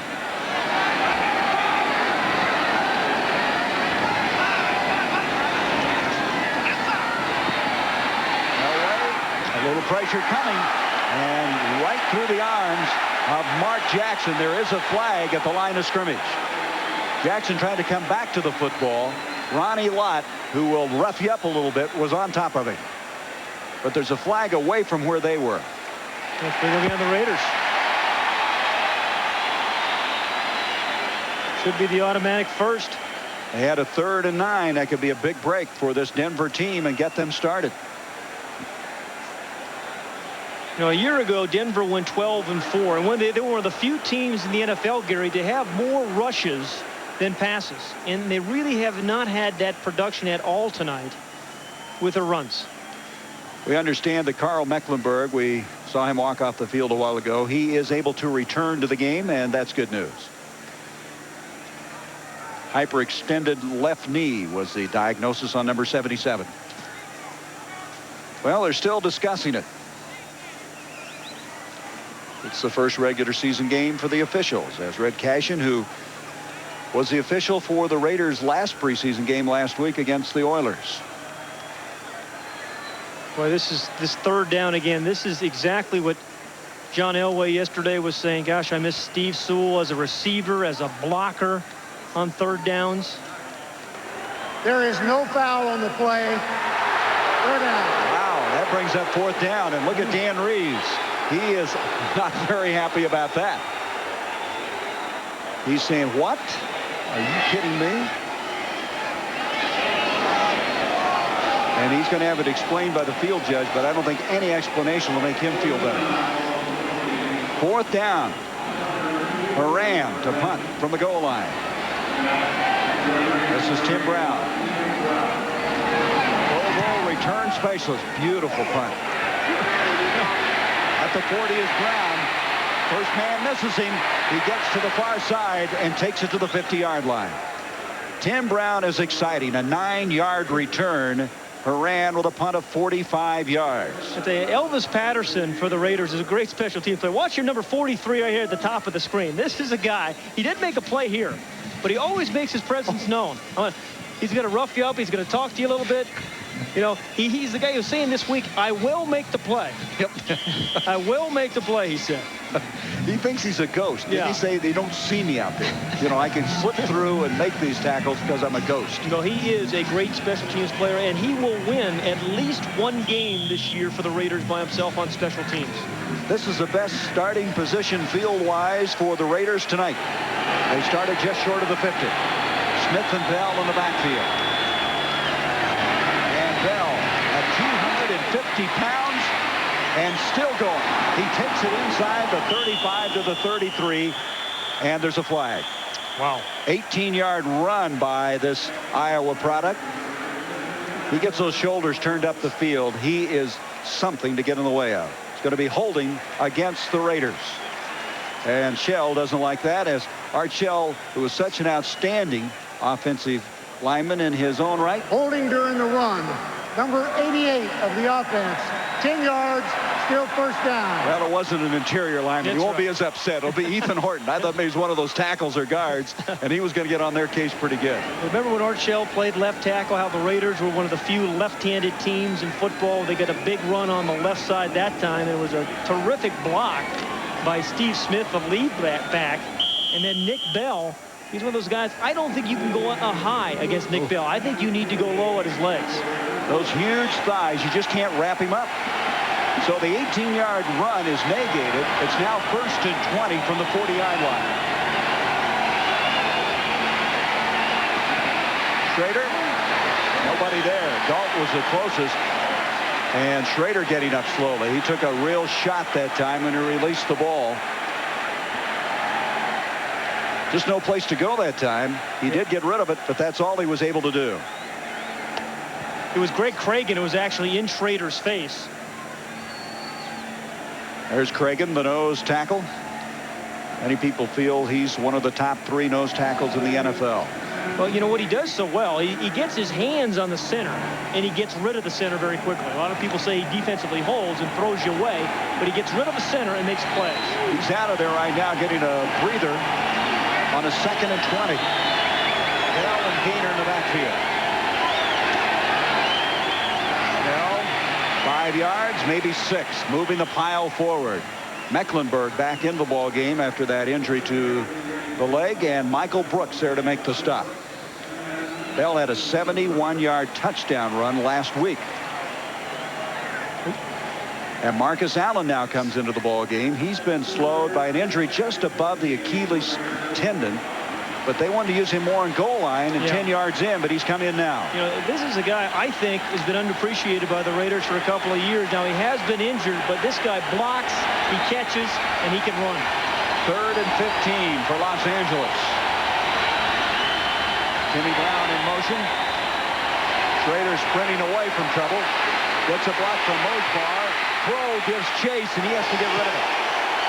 That was Kroll again with that speed in the open field that made Schrader change what he wanted to do. Now, Mike Kroll has closing speed like a defensive corner. I mean, in general, when he gets close like that, he makes the plays.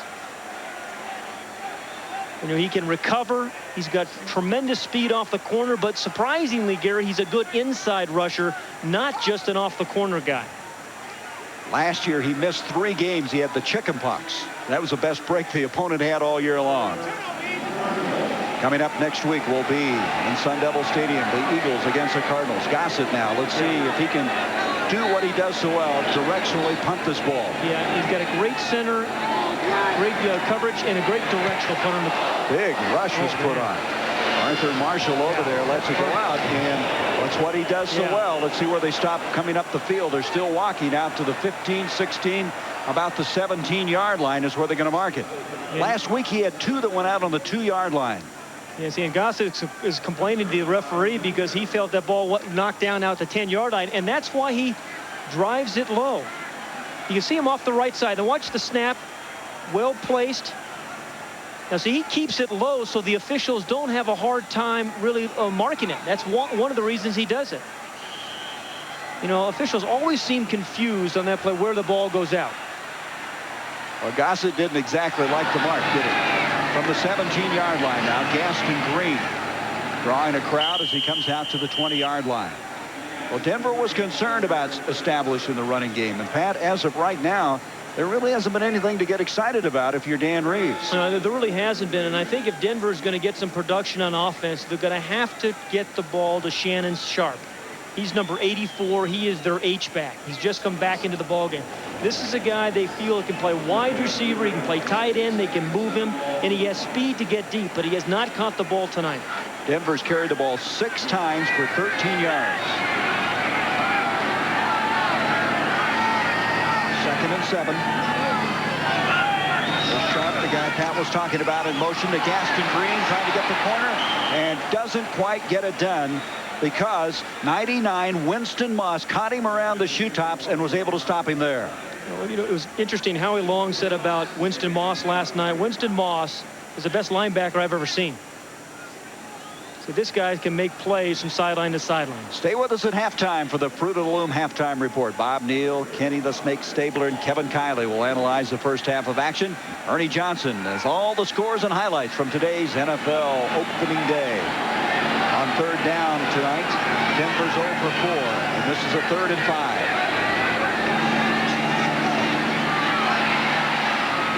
At the feet of Derek Russell. And so Elway will have to punt the ball away, or Horan will, as it comes to a 4th down and 5. That ball not well thrown at all. No. And those numbers are not John Elway type numbers. He knows it. I mean, he had a guy open really for one of the few times tonight. You know, he had bone spurs removed from his shoulder. He said he's throwing without pain for the first time in a long time. As Horan gets it high to Tim Brown. Fair catch at the 31. Los Angeles will have it there. A 47-yard punt by the left footer Mike Horan. You know, Tim Brown was saying that Horan's very difficult to catch his punts because the left-footed punter, and he actually had Marinovich, the left-handed quarterback for the Raiders, throw him long passes today, this week to practice for. You know why that is? The ball spins the other way. You remember Donnie Anderson that punted for so many years with the Packers? He was so good, a left-footed punter, just because of that spin that's backwards. Be sure to be with us next Sunday, Sun Devil Stadium. NFC East matchup. The Eagles, the Cardinals. The Cardinals defeated the Eagles last year in the second week of the season. Rosenbaum, we hope he'll be able to play. And, of course, Randall Cunningham made his comeback. Yeah, 2 touchdowns today, I think, for Randall. Yep. The Broncos having a miserable first half. They are very fortunate to be tied up at 7. Ball in motion. Nick Bell straight ahead. Bell out to the 45-yard line. Lyman Henderson eventually made the tackle. You think of this tenor of the game and how long this Denver defense has been on the field. And then you have a guy like Nick Bell, all 250 yards. Again, you see the big line splits create natural holes. Smith, the line fullback, makes a nice block, although he held, got away with it. And then you bring 250-pound Nick Bell. But this defense of Denver has got to be tired. From the 45 after that gain of 14 yards. Smith and Bell in the backfield. This is Smith, and Smith gets back to the line of scrimmage, and that's all. Ron Holmes, who came in late, overweight, and also trying to recover from arthroscopic surgery, lost his starting job to Kenny Walker, but he made the tackle there. Holmes has had some big games for this Denver team. Well, he's known more as a pass rusher, and you need those guys in the NFL, but I think what Denver needs right now are some guys who can stuff the run. Wade Phillips, everyone on the defensive side of the Broncos talks about what a great relationship he has with his players. 2nd and 10. Well, again, they're just sending this big running back right at him, and he is pounding some yardage out as he is close to another first down. Stopped short of the 45. He's carried the ball 4 times for 29 yards. He's about a yard short of the first down. This is an area where you'd love to have Steve Atwater if you're the Denver Broncos. This is a guy, Steve Atwater, who's out with an injury that makes plays and is a great tackler on guys like Nick Bell. Maybe this year the most dominated defensive safety in the game. Montgomery will hit you as well, but Atwater brings some different dimensions to the game. The problem with Montgomery, they call him the Tasmanian Devil. He gets impatient back there and goes the wrong place at the wrong time. We have the 2-minute warning. It's all tied at 7 from Mile High Stadium. The season opener for the Broncos and the Raiders. We are very, very, very proud to announce that Northwest Airlines is the first airline among the 1, 2, 3, 4, 5, 6, 7 largest airlines in the United States ever to win the single, double, triple crown as the #1 on-time airline, the #1 luggage handling airline, and the #1 airline for the fewest customer complaints. Number one. Pretty great airline, huh? That means we work hard to check you in fast, get on board fast, take off on time, land on time, get your luggage on time, fast. And you can't do that without 47,000 of the best, most dedicated people in the airline industry. Meet the Triple Crown winners of Northwest Airlines. Some people just know how to fly. Drive a race car for a living. I depend on the parts and pieces in my car. And I feel so confident knowing that Pennzoil is protecting the moving parts inside of my engine. Pennzoil's quality and protection give me the confidence I need to do my job without second thought. The protection that Pennzoil offers this race team makes us feel great. That's why I have the confidence to use it on the street and in my race car. I recommend Pennzoil to everybody. Pennzoil, performance, protection, quality. At GMC Truck, our only business is trucks. That has been for over 80 years.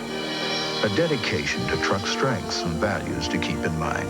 Because when you need to haul something, tow something, carry precious cargo, find new trails, or simply ride high and proud, there's nothing quite as strong as a truck. GMC Truck, the strength of experience. 2 minutes to go until halftime. That reminds us the Fruit of the Loom halftime report coming up. Bob Neal, Ken Stabler, Kevin Kiley, Ernie Johnson will catch us up on what happened earlier today. And also a look at this first half, which thus far, even though it's 7-7, it's been a long first half for the Denver Bronco defense. They've been out there over 20 minutes. This is the kind of game, too, that the Raiders will wear you down in the fourth quarter. We come back after 2-minute warning, 3rd and 1, and you said Bell would get the football, but it was Steve Smith. I can't trust you anymore. You told me during that break, you bet it would be Bell. Change of pace there. Change of pace. Well, since They made that change of pace. They dropped off to 245-pounder instead of 250. Yeah, it's not too bad. But they've gotten the Raiders with 142 remaining in the half. They've gotten some production out of the running game. Now they need to come back with that play action pass, get the tight end, or Willie Gault deep. Remember, they have only one timeout remaining. First down. Well, this is Bell this time, and Bell still fighting for yardage.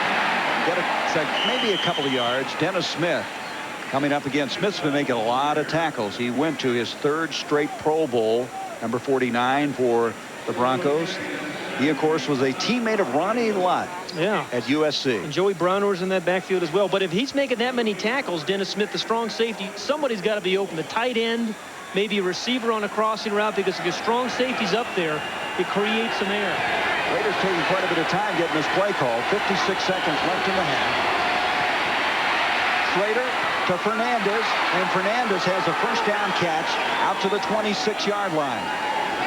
You see the time remaining. Again, they have only one timeout remaining. 17-yard gain.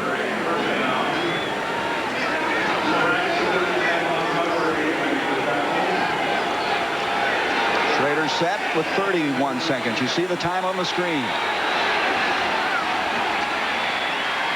Fernandez again, and that'll stop the clock with 24 seconds.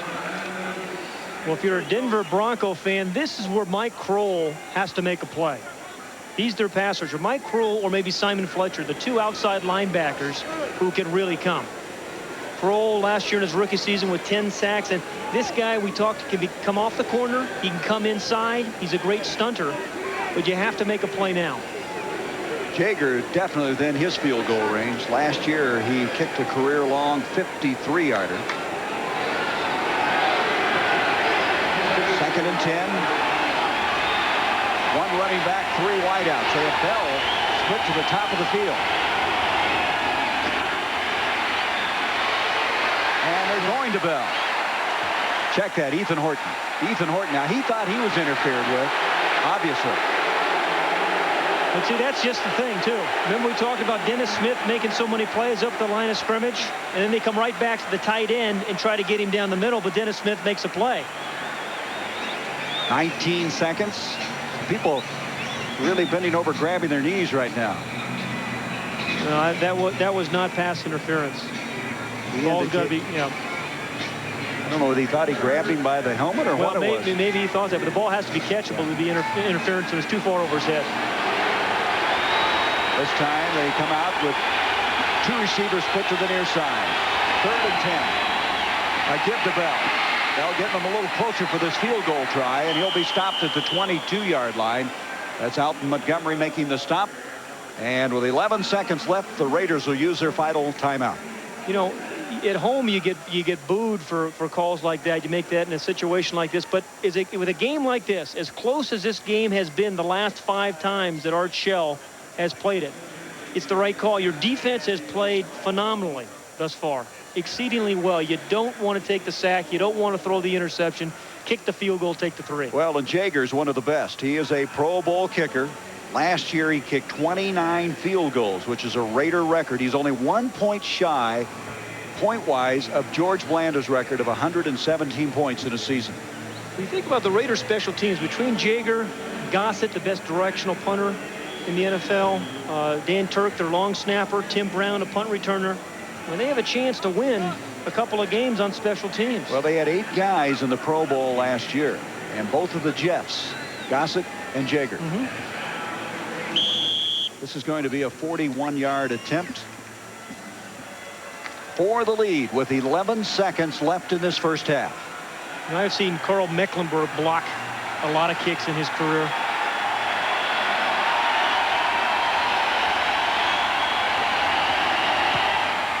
Jaeger's kick is up and is right down the middle. So with 7 seconds left in the half, the Raiders have taken the lead for the first time in this game. I'll tell you, that was a nice drive by the Raiders too, Gary. You saw a lot of Nick Bell, pound inside. Then you saw the pass to Fernandez over the middle for a good chunky yardage. And they came right back with Smith and then Bell again. And Schrader, I think, has really recovered. I mean, I think one of the toughest things for a quarterback to do in a hostile environment on opening day is to come back from some early adversity, and he has. I think it's a very good point because things really weren't going well for Schrader. Now, his numbers still aren't good. 5 of 14 for 139 yards. But he did come back, make that long completion, kept the ball moving, taken the lead, can come back into a friendly environment at the locker room, get out of the hostile area that you're talking about. The thing in the second half, too, I think Jay Schrader has had Willie Gault open a couple of times. He hit him once for the long pass, but he had him open twice, 2 other times deep for touchdowns and missed him. So I expect to see more of Schrader to Gault in the second half. Gault really didn't have the kind of year that he thought he was going to have last year. But he worked so hard in the preseason, and they talk about his work ethic, and looks so much better this time around. Little squib kick down the middle. Broncos going to get on it. This is Keith Traylor, a backup linebacker. He's about as big as Nick Bell. He's 260 pounds. And Grady was over there to make a tackle he just as soon not make. I love that. Well, you know, 2 seconds left in the half here with a guy like John Elway, you got to throw one in the end zone. Absolutely. Absolutely. And I think the worst play in offensive football was when they down it at the end of the half, particularly when you're at home.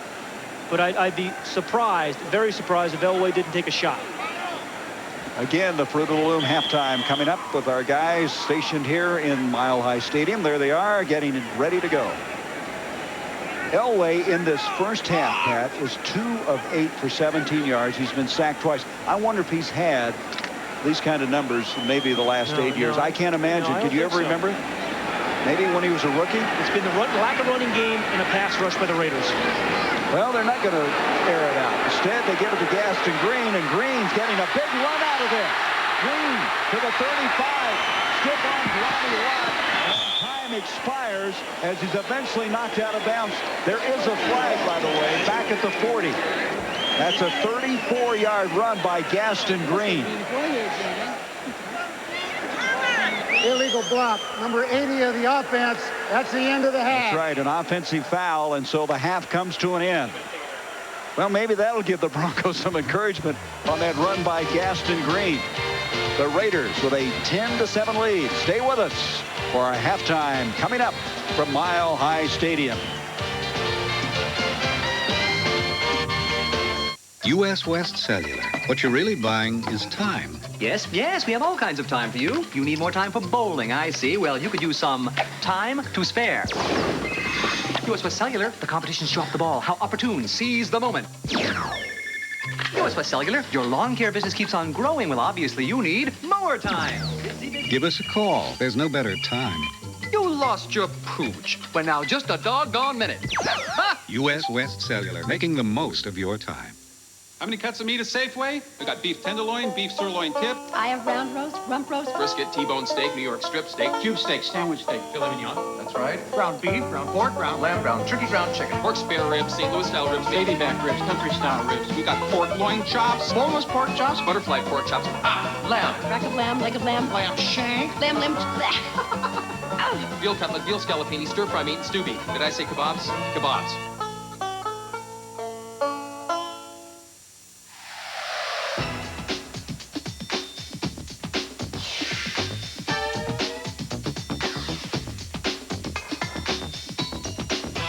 Simple arithmetic can tell you a lot about Toyota trucks. Like right now, extra value options can add up to big savings for you. On this or this. But hurry before your dealer is minus the one you want.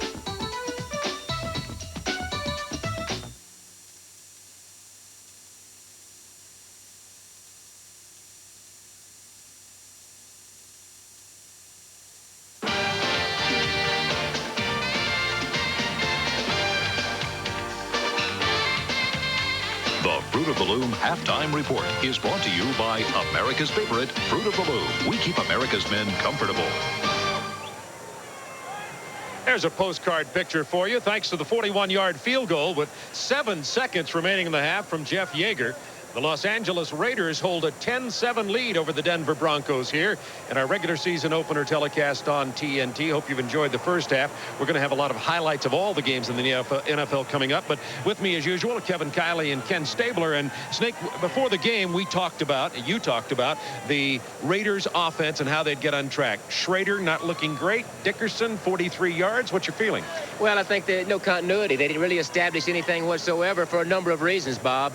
Turnovers, busted assignments, fumbles, never really established a running game as we thought they should early to take that pressure off of him. Just a number of reasons. A very sloppily played game on offense. Kevin, one of those reasons he's talking about. How about Denver D, huh? Well, yeah, I love defense. I know Kenny loves offense. We talked about the Denver defense being one of the best in the NFL. I thought the linebackers were exceptional. On the one touchdown for Denver, it was Mecklenburg, a linebacker, that pulled it loose. Michael Brooks, a linebacker, picked it up and ran it in for a touchdown. And Mike Kroll has been all over the place. It's been a great effort by the Denver defense. They gave up the one long pass to Willie Gault, 54 yards in the first half. Their offense has been brutal. They just can't get anything going for Elway. We're going to come back and have highlights during this halftime of the first half of this ball game. But today was the opening day in the NFL. One of the major games, New Orleans at Philadelphia. The Eagles have a lot of questions. One of them is about Randall Cunningham. Another would be about Herschel Walker. But one of the prime emotional questions is how they would recover from the loss of Jerome Brown. Today was an emotional day involving Jerome Brown ceremonies. Ernie Johnson has that story and more in our studios in Atlanta. All right, thank you very much, Bob. Jerome Brown was a major reason the Eagles had the NFL's best defense last year, and his personality made him a treasured member of that team. His death this summer was devastating to his teammates, and so they honored him in pregame ceremonies, retired as number 99. Then the Eagles took the field and did a defensive number on the Saints, posting a 15-13 win, allowing just about 200 yards of offense. And in his Eagle debut, Herschel Walker gained 114 yards on 26 trips. Here's Craig Sager with Herschel. They wondered about his ability, and they questioned his desire. And in his Philadelphia debut, Herschel Walker answered emphatically. Herschel, congratulations on the fresh start with the Eagles. Well, thanks a lot. It's just not me. This is the whole team here. Like you said, a lot of people question me, but the Eagles brought me in. The players, the coaches brought me in, and they made me feel at home. And, a lot of credit goes out to them because they've helped me out a great deal while I've been here. Team chemistry is so important. It apparently was lacking last year in Minnesota. As a newcomer, what was your reaction to the response to Jerome Brown presentation in the ceremony? Well, I think that's what you see together in this team, a team that really care about each other, they're willing to work for each other. Jerome meant a great deal to this team, and he's going to be missed, but he's with us, and we want to go out there and show him the appreciation that he's done here for the Eagles. And, for me, I'm happy to be a part of this here because this is a good team, and we're looking for some good things. A super start to what could be a super season. Well, that's what we're hoping for. We got a good team, and we're going to go out and work at it. Okay, thanks for being with us. Thank you. With Herschel Walker, this is Craig Sager in Philadelphia. All right, Craig, the Eagles by 2 over the Saints. One of the best games of the day at Soldier Field, the Bears and the Lions. Detroit takes a 24-20 lead with 1:12 to play. And back come the Bears, driving 74 yards. And look at that clock. Not much time left, huh? Jim Harbaugh over the middle. Tom Waddle with 1 tick left. And that's the game winner. Chicago 27-24 over the Lions. The Green Bay Packers and Minnesota Vikings went to OT. Revez won it with a field goal, 23-20. Phoenix and Tampa Bay. Sam White gets off on a good foot, 23-7 over Phoenix. Pittsburgh and Houston at the Astrodome. Houston led 26-14, 24-16 rather at the half. Warren Moon, a terrible day. 5 interceptions he throws. This one's going to Rod Woodson. Doesn't look like that bad calf is bothering Woodson too much here. He takes off 57 yards. That would set up the go-ahead score, which turned out to be the game winner. 29-24, the Steelers beat the Oilers. Cincinnati and David Shula, the youngest coach at 33, beat Seattle 21-3. Indianapolis sacked Bernie Kosar 11 times. 14-3, the Colts, the winners over the Browns. The San Francisco 49ers, Joe Montana on IR, Steve Young in there, but not for long. Eric Dorsey, bango, right under the chin. Concussion for Steve Young. He's out of the game in the first period. Off the Pines comes Steve Bono, and Bono gets the job done with a lot of help from Tom Rathman. Rathman with a Jerry Rice-like game. 3 touchdowns receiving, and you're not keeping him out of the end zone there. 31-14, the Niners over the Giants. The New York Jets and the Atlanta Falcons. Atlanta had a 17-0 lead, held on to win it 20-17 at the new Georgia Dome. The Rams and Buffalo Bills, Thurman Thomas, 4 touchdowns.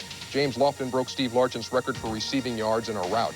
And it was San Diego and KC, the Chiefs, with a Kevin Ross 99-yard interception return for touchdown, winning 24-10 in Bobby Ross's debut with San Diego. Here on TNT, the Raiders 10, Denver 7. They're at the break. Back to Mile High now with Bob Neal and the gang. Thank you, Ernie Johnson. Sacks were everywhere today. You might say there were some serious, sensational sacks. More than 25 in games played around the NFL. Some real defense being played. One defensive player who roamed the playing fields of the NFL for 15 years as a Brown, Bronco, and a Raider was number 77, the late Lyle Alzado. For the Broncos, Alzado was a two-time All-Pro in his 8 seasons here. He finished his stellar career with the Raiders from 1982 to 85.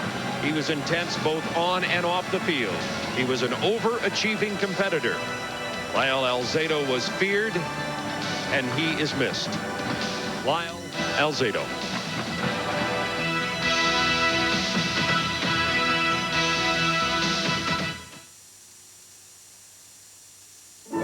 Samson, darling, that old loincloth does nothing for you. It's comfortable, Delilah. What should I wear? Gird those lovely loins in something temptingly different. Ribbed whites? From Fruit of the Loom. Hey, incredible! This ribbed cotton is more than comfortable. It moves with you. Yeah, and the cut's trimmer. I see, my mighty one. They feel great! For extra comfort and style, pick Fruit of the Loom ribbed whites. Sam, I told you to get a haircut. Open your coat, please. Take that thing out slowly and open it. Get some kind of device. We have a possible situation. No, wait now. Really? Yes, ma'am. Get back. It's not a situation. Don't touch the button. Quiet, please. It's just a car stereo. Pioneer car stereos offer you a detachable face for the ultimate in security. You see, it's a detachable space for the car stereo. What's the matter with these people? Beautiful evening at Mile High Stadium in Denver, Colorado. The Raiders, with a 7-second remaining 41-yard field goal, take the lead 10-7 at halftime. The Fruit of the Loom halftime report from the southeast end zone of Mile High Stadium. Bob Neal, Kevin Kiley, Kenny Stabler with you. And we talked, Kenny, at the beginning of the ball game about the Raiders establishing offense and using Eric Dickerson. Everybody's been talking about him coming to the Raiders. He had 13 carries, 43 yards. Let's look at him and also talk about what you thought of the Raiders establishing that offense. Well, at the top, Bob, we said that we needed to establish that, and here they are out of the I formation, getting the ball to Dickerson. You see there, make good yards. They also did it very well with Nick Bell early, but they got away from it for a number of reasons, and I think that's the penalties got them out of it. Long yardage situations got them out of it. This is the Denver offense in the first quarter, in the first half for that matter. That was Carl Mecklenburg with the strip of Jay Schrader. Michael Brooks, another linebacker, takes it all the way. That's the only 7 points Denver was able to generate. Their offense really in turmoil. One of the reasons, the left tackle. Russell Freeman, free agent out of Georgia Tech, having an awful time with Anthony Smith. He missed him twice on this play, and Anthony Smith gets the fumble from John Elway, and that stopped a Denver drive, one of the better ones. And here is the touchdown, Kenny, that the Raiders finally tied the score. I think they can get back to this very sort of thing of running inside, running straight at Denver's defense. They're a defense that flows very well, and they need to run right at them. They're a bigger, stronger offensive line than Denver's down people. Get Nick Bell, get Eric Dickerson, and run right at them and stay with that. And, you know, John Elway was concerned all along with this offense. He was 2 of 8 for only 17 yards. Elway had a right to be concerned. We'll be back with the second half in just a moment.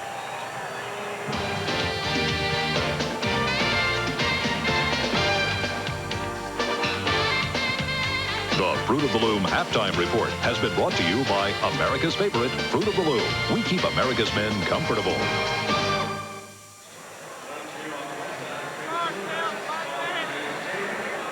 What makes Los Angeles great is its people.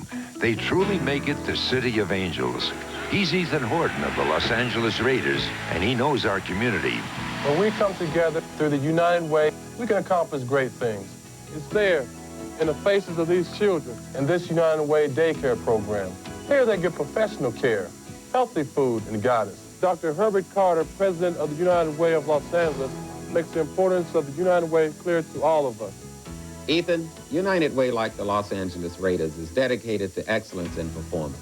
This year, 43% of our campaign results will go to support programs which focus on children and youth. We are committed to helping to build a more caring and compassionate society. I know that through our contributions to the United Way in Los Angeles, we can be there when people need us.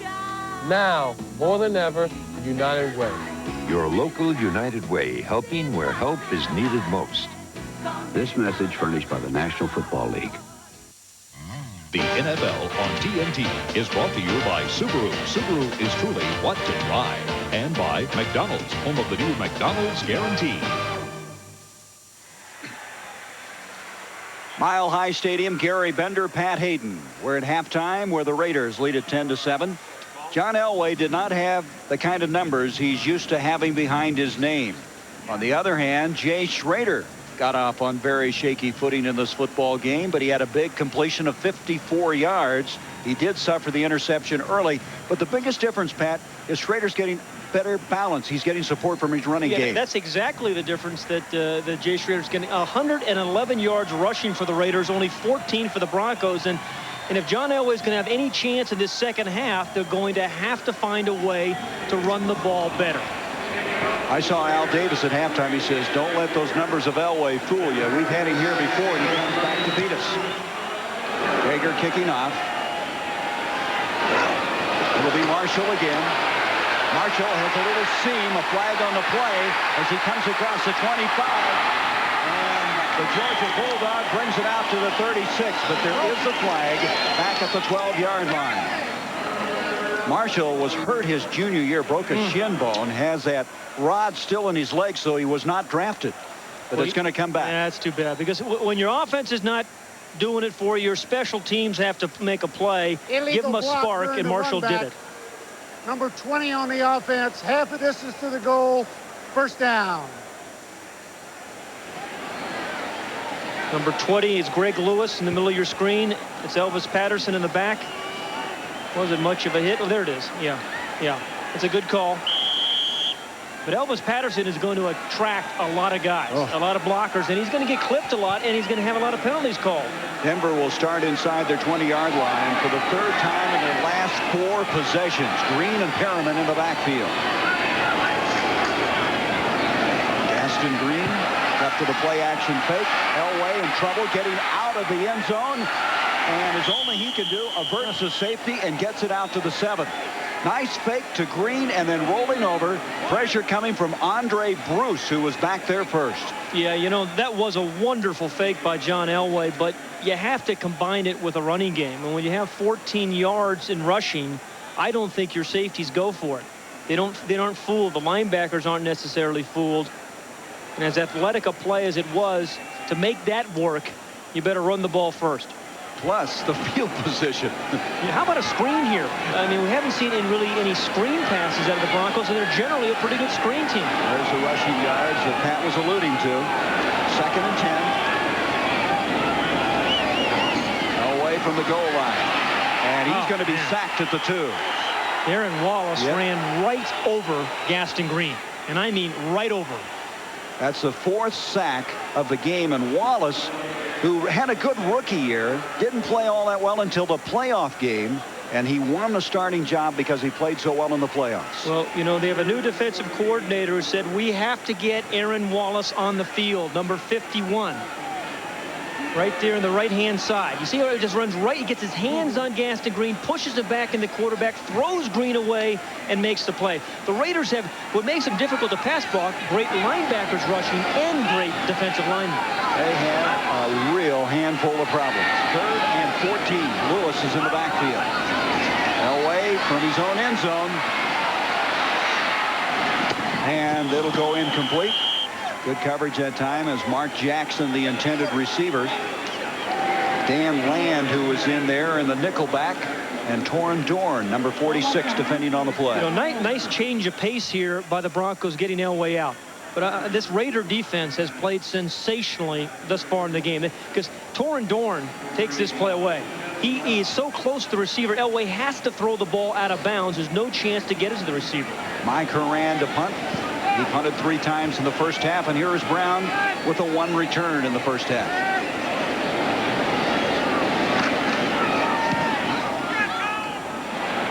Trying to kick it away from Brown. That's what he wanted to do, and he was successful in doing that. Now, where are they going to mark it?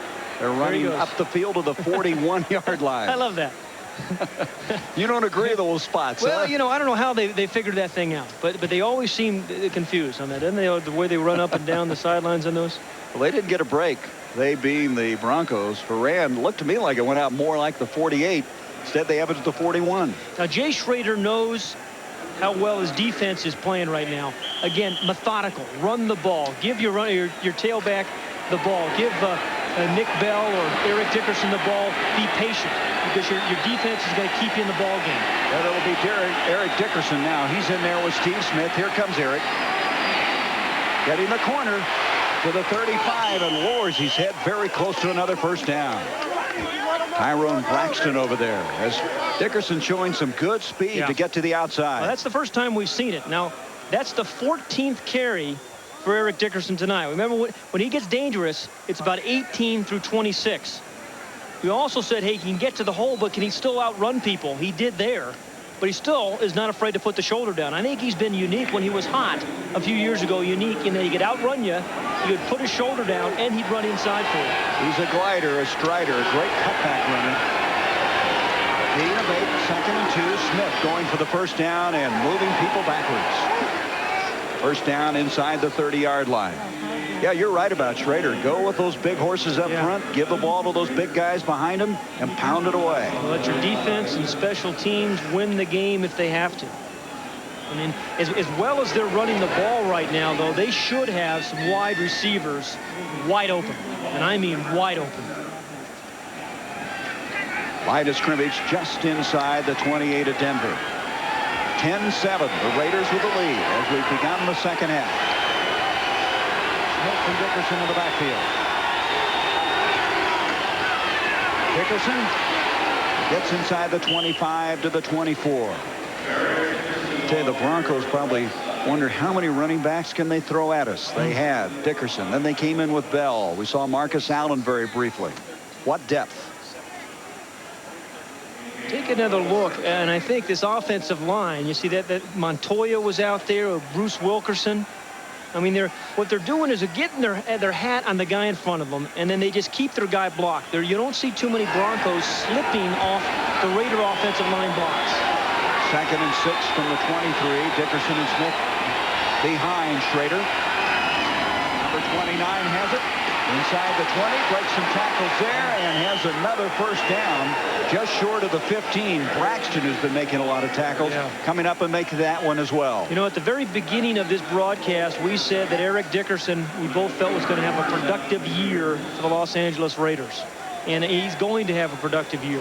And you're beginning to see that as he gets into the flow and the feel of the game. He's 32 years old as of Wednesday this week. 62 100-yard games in his career.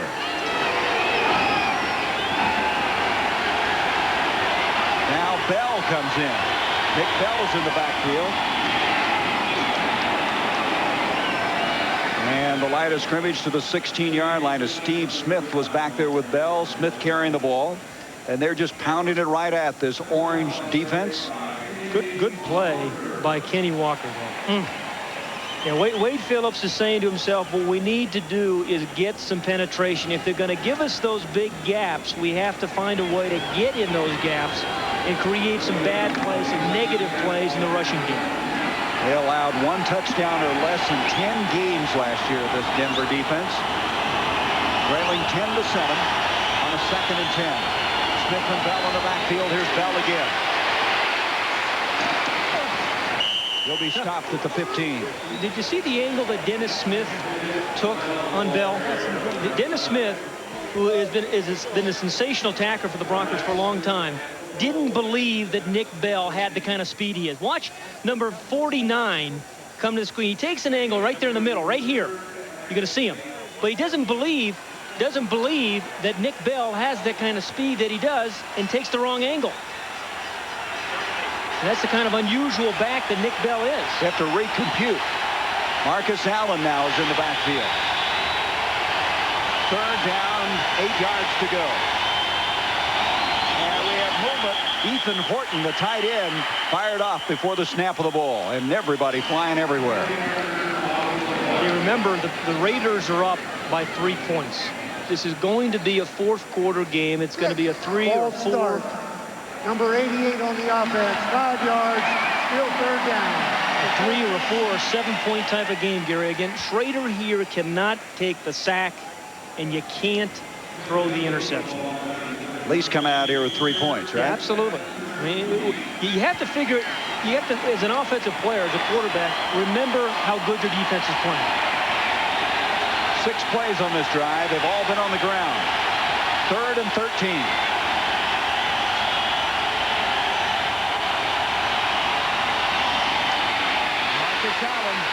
And Allen shoved backwards. Good reaction by Denver on that little delay handoff. Looked like he had a big hole, and then reacting well was Dennis Smith again. Smith has really been hanging tough. The Dennis Smith has really played well for the Denver. As long as this team has been on the field, this is a nice call. Just talking about what we're saying. You're playing conservatively when your defense is playing that well. Good block on Mecklenburg by number 68 Wilkerson.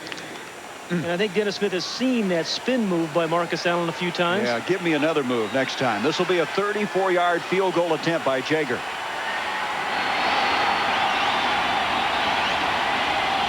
Jaeger hit one from 41 earlier. And the kick is perfect. And so the Raiders build their lead to 13-7.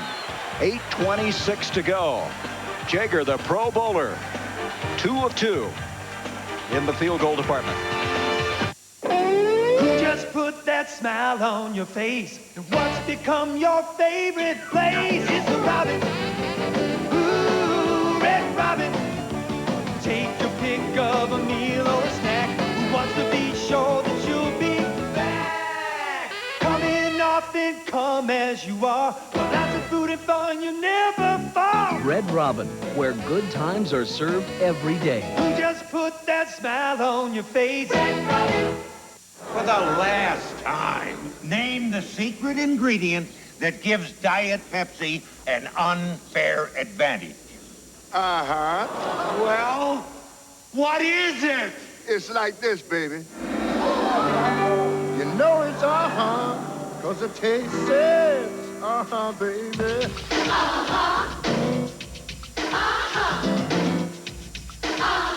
You got the right one, baby. With 100%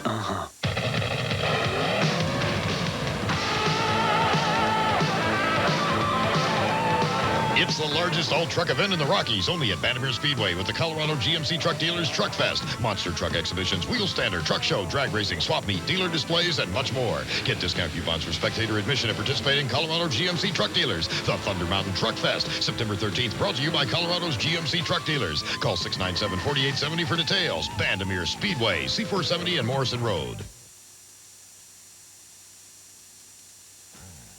This telecast is presented by authority of the National Football League and is intended for the private use of our audience. Any rebroadcast or other use of this telecast without the express written consent of the Denver Broncos and the National Football League is prohibited. 13-7, the Raiders adding 3 more points to their lead on a 34-yard field goal by Jeff Jaeger. Jaeger kicking off. Marshall and Muhammad Oliver back deep. Oliver, the rookie out of Oregon, 42, will down that one, and they'll bring it out to the 20-yard line. And you wonder, Pat, can the Broncos get something going offensively? We'll be back with more of our coverage here in this opening game of 1992. The Raiders with a 13-7 lead. TNT's favorite movies, Summer Edition. This week, Danger. LeVar Burton hosts the granddaddy of all sci-fi movies, Forbidden Planet. Thursday at 10 on TNT.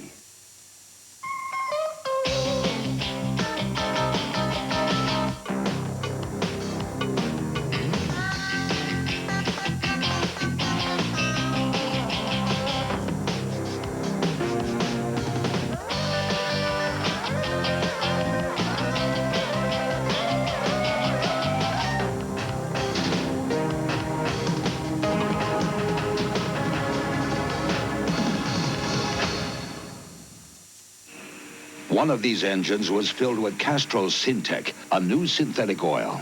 The rest with conventional oils. They were then drained and started without oil to proof of point. You see, Syntec's unique molecular structure bonds to engine parts. Lab tests show it leaves a layer of protection far stronger than conventional oils. And if Syntec protects this well now, imagine if you leave it in. Castrol Syntec protects in ways other oils can't.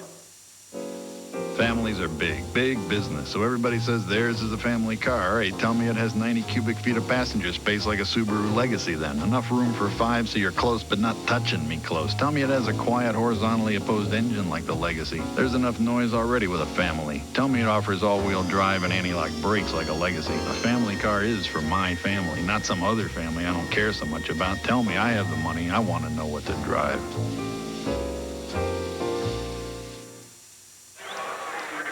The Raiders lead at 13-7 after the Broncos scored first on a 54-yard fumble recovery by Michael Brooks. It's been all Los Angeles since then. Jager with 2 field goals. Nick Bell with a touchdown run, and Elway trying somehow to get the offense going.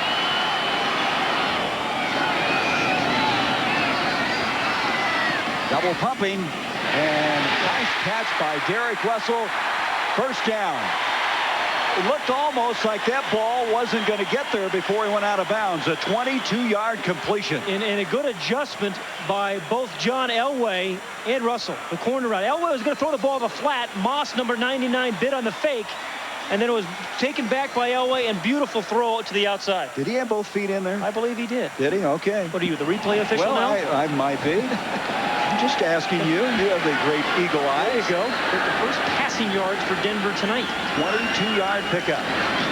Elway to Gaston Green. Might open up that running game, but not this time. Just nobody being knocked down up there. No. They're just gang tackling everything. Ricky Ellison, who has 2 Super Bowl rings with the 49ers, was in the middle of all of that. Yeah, there's a guy, Ricky Ellison, a little bit like Matt Millen was for the Raiders and for the Redskins and all those teams. The run stopper. And here's a guy that you could put on a high school field on Friday night with no lights and would still love to play. If his girlfriend was watching. Yeah, I mean, you know, the guy just loves the game. Loved the game as a 49er. He is Todd Marinovich's buddy. They hang out a lot together. Second down and 8. Elway's got the time, and he makes a connection to Clarence Kay, the tight end. That'll be a first down to the 42-yard line of Los Angeles. Ronnie Lott caught up with him. Kay has been coming back from arthroscopic surgery on his knee, and they desperately need him because we understand Shannon Sharp has been re-injured in this game.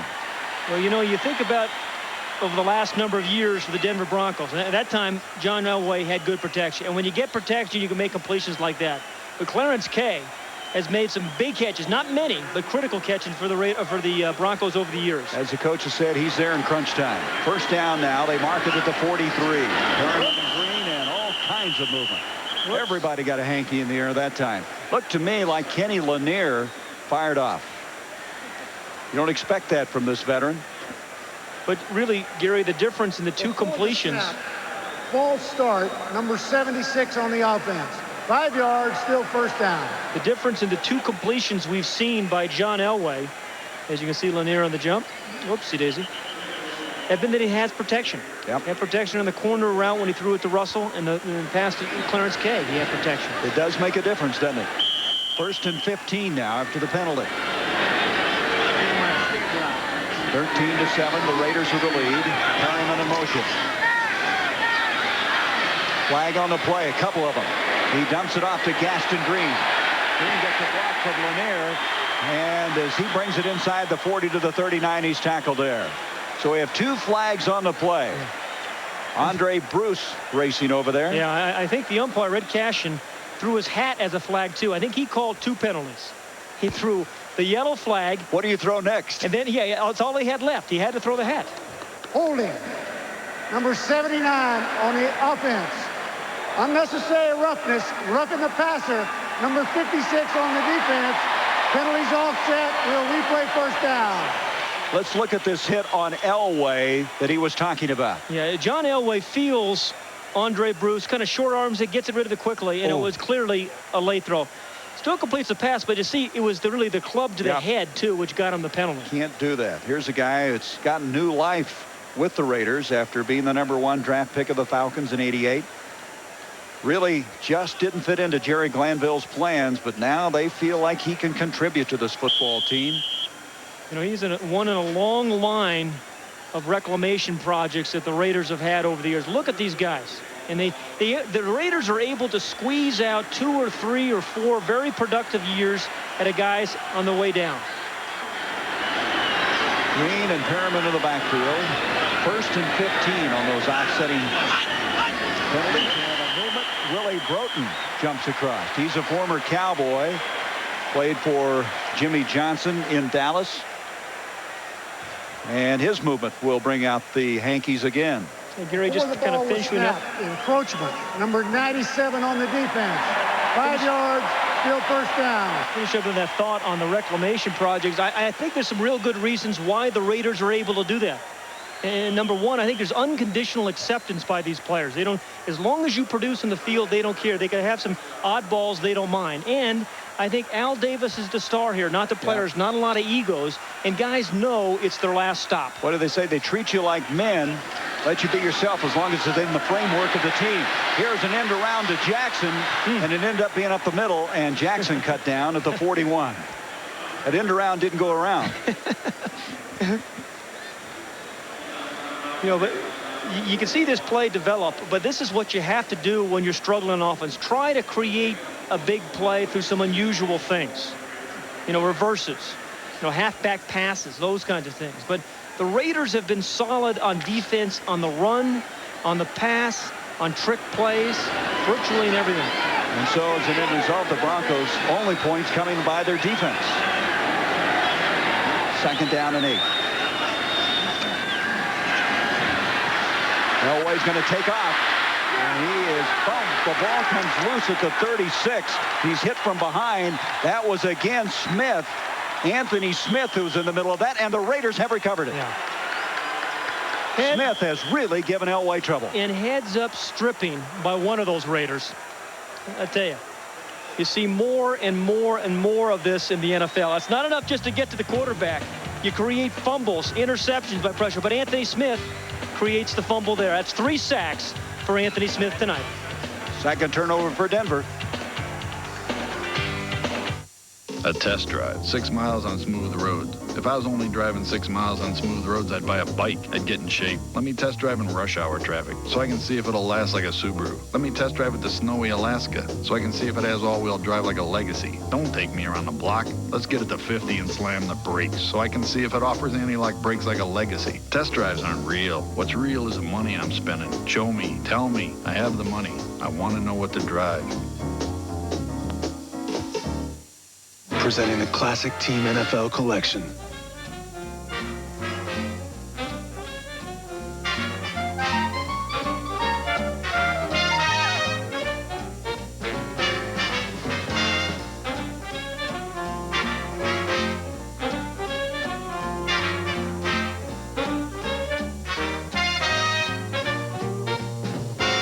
Classic styles for how the rest of us play. Pat, one of the keys was containing Elway when he starts scrambling. The lanes, staying in your lanes. The Raiders really done a good job of that. Yeah, even though some lanes are actually opening up for the scrambles, they're not staying open very long. The Raiders on defense, with their speed and their line and their linebackers, are closing those things. It's like defensive backs closing on passes. They are really closing. As soon as Elway takes off, these guys are collapsing those runs, and he doesn't really have a lot of room to run. I tell you, Anthony Smith has just really been a thorn in his side all night long. With the sacks, getting the ball jarred loose. He'll remember number 94. I have seen enough of this Raider team tonight, and you think they don't have tonight Greg Townsend, who just signed. Chester McLaughlin, the #1 draft pick on defense, is hurt. Scott Davis is still holding out. This is a very strong defensive front seven for the Raiders. The silver and black. Blitz is coming by Dennis Smith. They pick it up, and Dickerson then drops at the line of scrimmage. They picked up that blitz, and why not? They have such veteran people up front in the middle. Wisniewski and Mosbar and Montoya. They adjust so well. Well, again, I think some of it is the tendencies of the Raiders. I formation, they're going to run the ball to the tailback virtually every time. You see Wisniewski just picked up Smith, rode him out of there. Wisniewski, starter since his rookie year for the Raiders. Yeah, to have 1,000-yard runners, you need 1,000-yard blockers, and the Raiders have those guys up front. Second down, 11. Dickerson and Gaynor in the backfield. Schrader being pressured by Cregan, and Greg Cregan drops him back to the 25-yard line.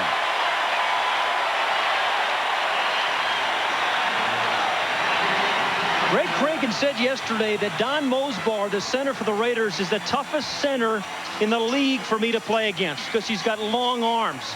But what he has done is been able to get rid of him quickly with his strong hands, and then he goes up and makes the play right there. You don't see many nose tackles in the NFL make as many plays as Greg Cregan. Second sack, a loss of 8. He said Bruce Matthews and Don Mosbar, the two that he hates to play against. Yeah, most nose tackles are just sucking up blocks. Cregan makes plays. Third and 19.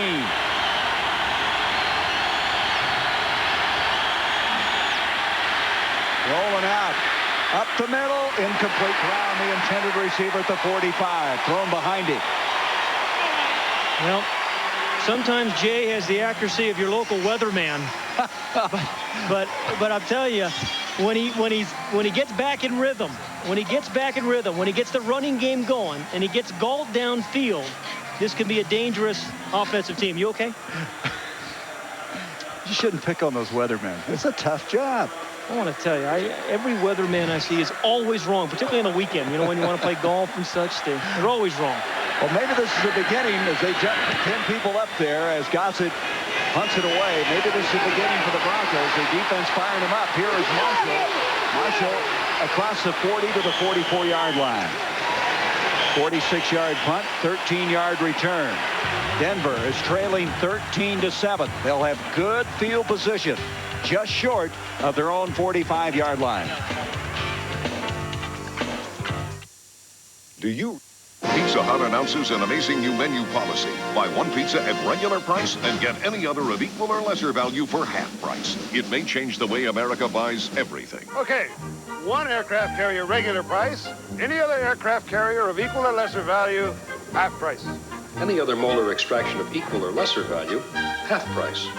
Pizza Hut, where your second pizza is always half price. It's catching on. The first World Trade Tower, regular price. We'll throw in a second World Trade Tower. Congressman Campbell, Terry Considine, a real choice for U.S. Senate. Considine wants to change things in Washington. Campbell defends Congress against voter criticism, grumbling about intense, almost sadistic focus on congressional conduct. Considine is fed up with congressmen who pay themselves so much for doing so little. Congressman Campbell, biggest spender in the delegation, says the National Taxpayers Union. Considine, endorsed by Americans for Tax Reform. A clear choice. Terry Considine, fighting for reform. It's the Dodge factory authorized clearance. Get up to $1,600 total savings on Shadow. Get up to $2,175 total savings on a roomy Spirit. Hefty savings on Dakota 2, plus get $500 cash back on select Caravans and air at no extra charge. See the Dodge dealer nearest you for the new Dodge you'll want to put in your garage.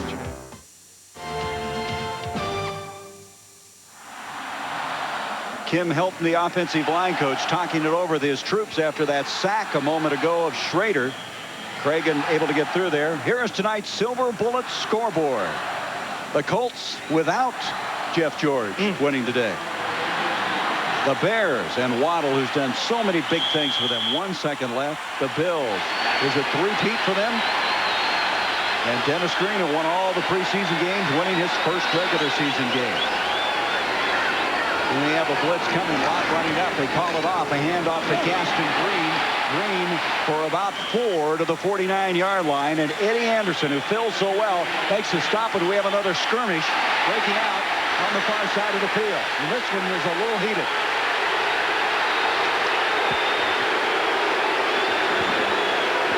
It's a hockey match. Where's the puck?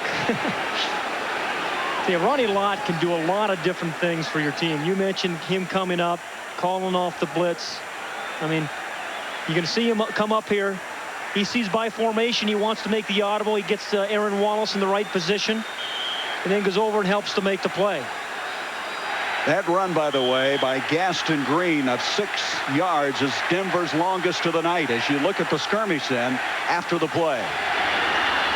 Second down and 4. Elway stepping up in the pocket. Being chased by Winston Moss. He's got the first down and a late shove. That will be 15 yards. Oh, was that brutal. He went clear under the Raiders bench. That's just uncalled for. If you want to get the fans in the game, that's one way to do it. You hit John Elway out of bounds. I don't think it was as vicious as that, but he did have his momentum going right underneath the bench. Okay, once again, though, duress by Howie Long, Nolan Harrison, and number 99 is the one who hits him late. Well, that little shove came about 4 yards out of bounds. Well, there's no doubt it was a penalty. And believe me, that's going to get this crowd in this game. That could turn the game around. A play like that, Pat, very easily could turn a football game around. Yeah, a 6-point lead against John Elway is nothing. Unnecessary roughness. Number 99 on the defense. 15 yards. First down. And Red said that with some emphasis. He enjoyed that. And I think that's the kind of play that gets a competitor like John Elway going too. Good point. You know, sometimes you can't play some sports with a clenched fist, but you can certainly get that old adrenaline going. And he is right now in control, it looks like. He's got this football team moving. The line of scrimmage now the 30.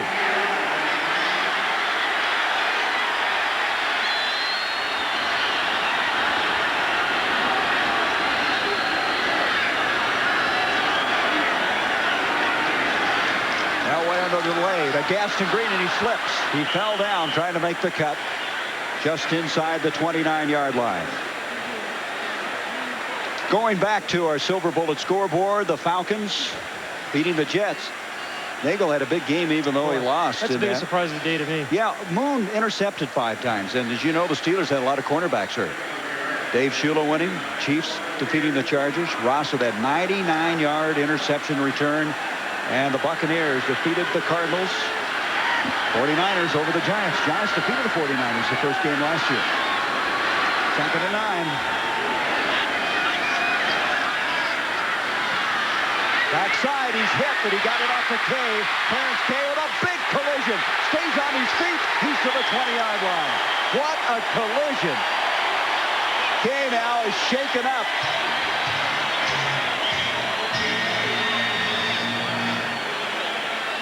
Yeah, there were a couple collisions, Gary, quite honestly, and John Elway took one again from the backside. It was Bruce who caught him from behind. Yeah.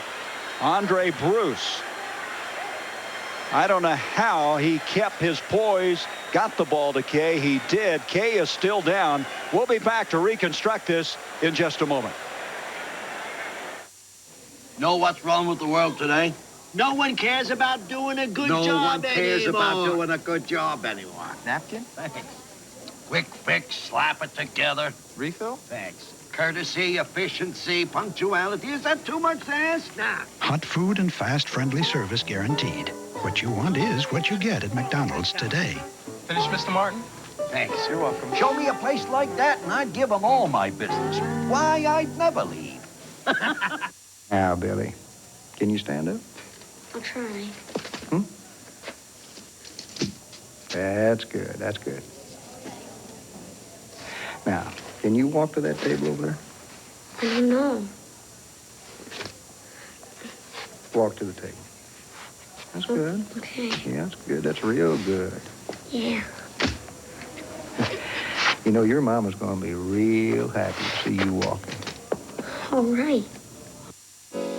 Families are big, big business, so everybody says theirs is a family car. All right, tell me it has 90 cubic feet of passenger space like a Subaru Legacy then. Enough room for 5 so you're close but not touching me close. Tell me it has a quiet, horizontally opposed engine like the Legacy. There's enough noise already with a family. Tell me it offers all-wheel drive and anti-lock brakes like a Legacy. A family car is for my family, not some other family I don't care so much about. Tell me I have the money. I want to know what to drive.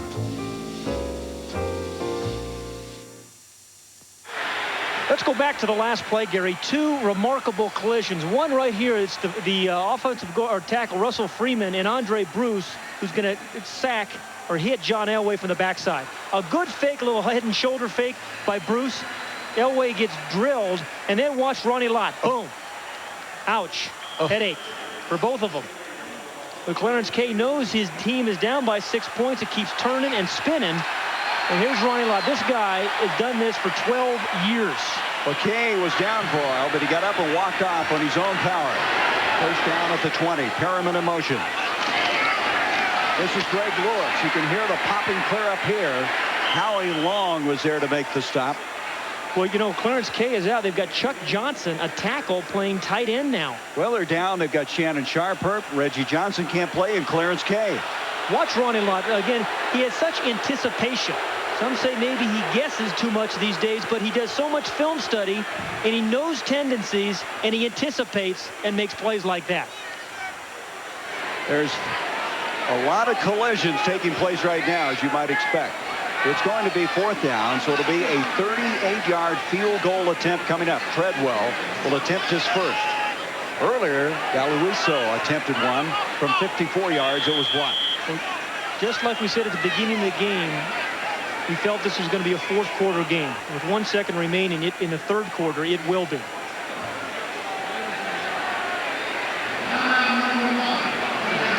I think timeout by Denver. You'll see, they don't want to kick in the dirt, I think, yep, Gary. I think that's right. I don't think there's any wind of any difficulty. No. He wants to kick on the grass and not the baseball infield. So that will give the Broncos 2 timeouts remaining, as Treadwell, who has been so good kicking inside the 40-yard line area, will come in within his comfortable range. He's been outstanding, been deadly, hitting over 77% close in. Just doesn't have those long 50, 55-yarders, and that's the reason Galuiso earlier attempted it.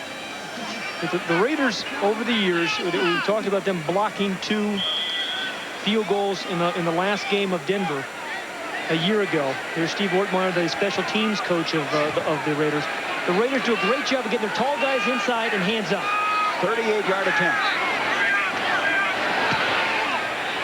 And this kick is going to go through the uprights and cut it to 3 as we come to the end of the third quarter.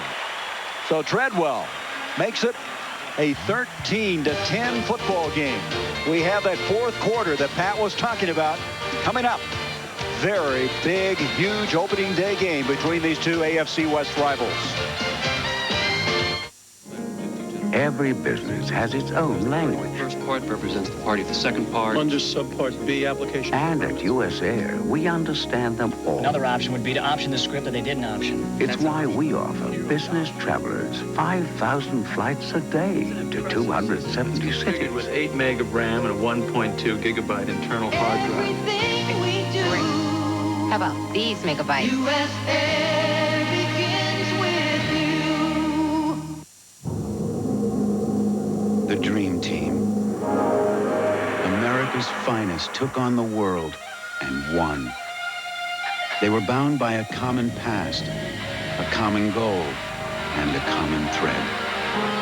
For 75 years, Champion has made America's uniform, and we're proud to have made the uniforms for the team that brought home the dream. It takes a little more to make a champion. It's like a poltergeist. It's incredible. It was the noise of that wind.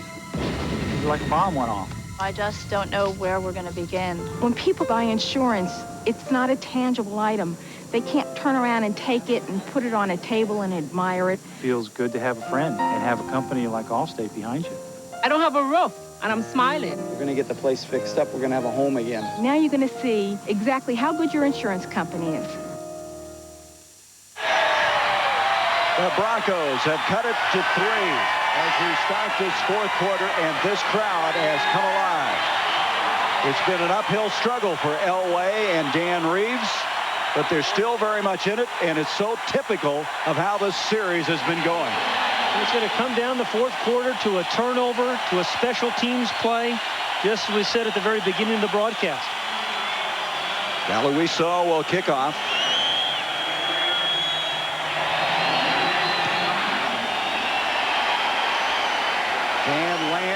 return it? Nope, he'll go to a knee. So they'll bring it out to the 20-yard line. Next Sunday, our NFL coverage continues here on TNT as we go to Tempe, Arizona to bring you the Cardinals and Eagles.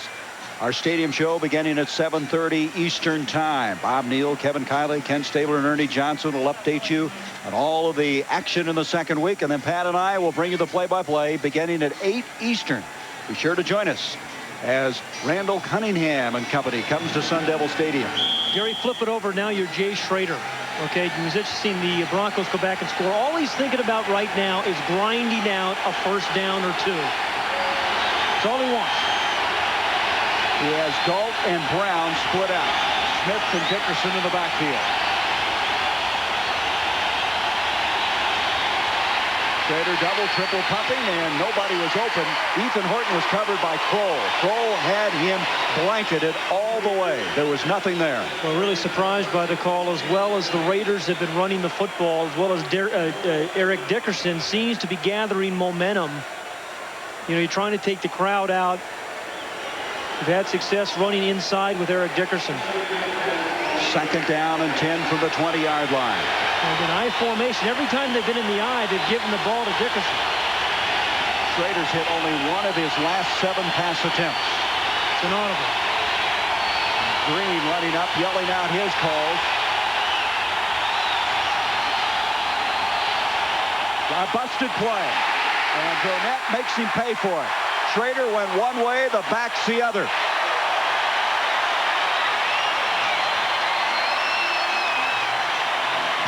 Lost back to the 16. You know, one of the things about playing at Mile High Stadium, I really believe, is you have to have plays that can work against all kinds of defense. It's tough to call audibles when the crowd is into it here. They weren't till just a few moments ago, but now they're in it. We talked to Schrader. He didn't seem to be that concerned about it. In the pregame, we were down on the field. He said, no, this isn't that tough, but it may be tougher than he remembers. It is loud right now, and remember, other guys have to hear him. 3rd and 14.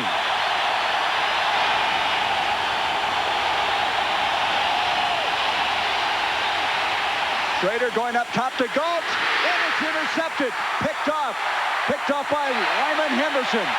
What a play by Henderson. He really went airborne to get up, and that is the 4th turnover for the Raiders tonight.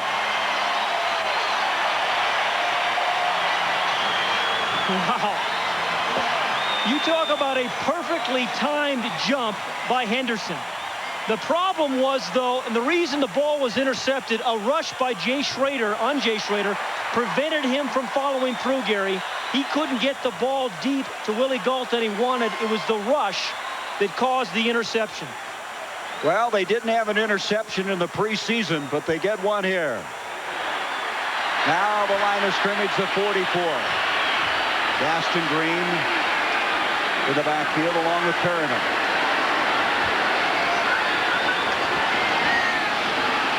Elway going for all of it. Jackson's down there. Lionel Washington almost has an interception. That ball not thrown all that well. Jackson had him beat. Now Washington is down. He hit the dirt portion of the field and getting up shaky. He's just upset with himself. But, you know, defensive backs aren't used to making adjustments like that and then making the catch. Receivers are. Good coverage and a good adjustment by Lionel Washington. But they aren't used to making those kind of plays. Boy, he did hit hard, though, didn't he? Yeah. The Raider corners, quite honestly, don't make a lot of interceptions because of that bump and run. They have their back to the quarterback a lot. 2nd and 10. Green in the backfield. 14:04 left in the game. The Raiders by 3. Elway over the middle. Jackson can't handle it. Thrown a little behind him.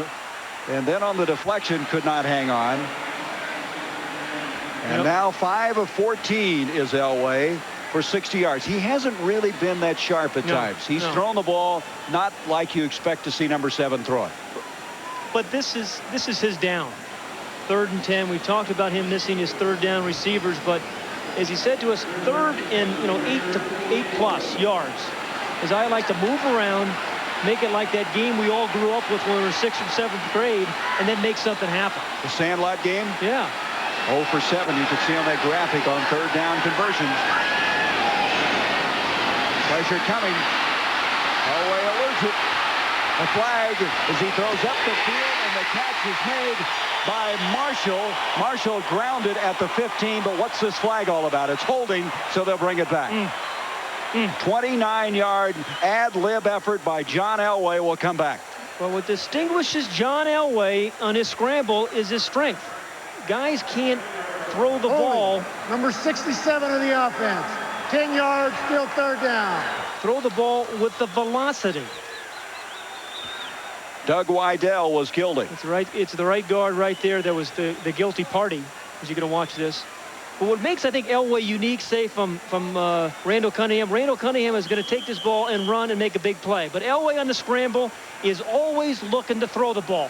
And one of his receivers always goes deep, and one works back to the ball. And the one that worked back was Marshall. But they come back after the penalty to the 46 of Denver. 3rd and 20 now.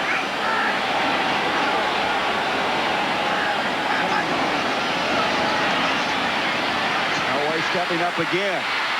Gets away from Wallace, who's the spy, and throws it up the field, and it's incomplete. Almost caught by Natil as Lionel Washington was there. You saw the spy working there as you saw Aaron Wallace staying with Elway on that play. Yeah, and Elway still shakes him off. I mean, when the Raiders play against John Elway, they take a guy on 3rd and long, like that time was Aaron Wallace, and say your responsibility is to take John Elway when he scrambles out of the pocket. Or to spy on it. Yeah. I love that. To spy on it.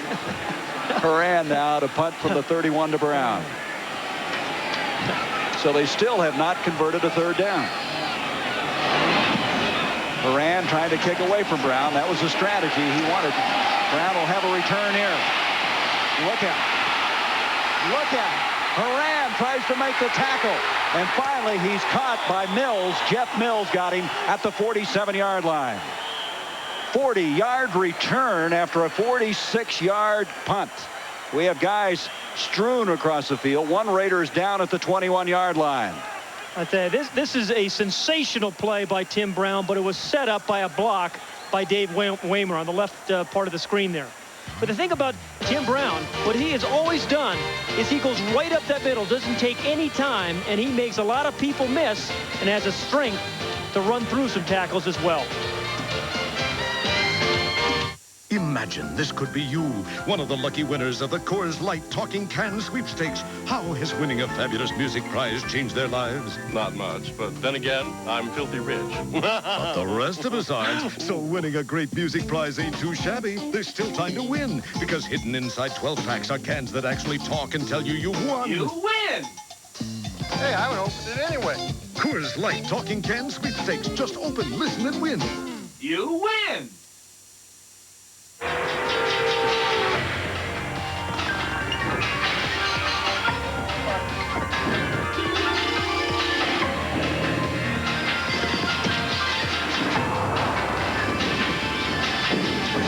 The new Isuzu Trooper Right on time. has been completely redesigned to include a new suspension system. Honey, pothole. I see it. Making for a smooth, quiet ride on the road as well as off.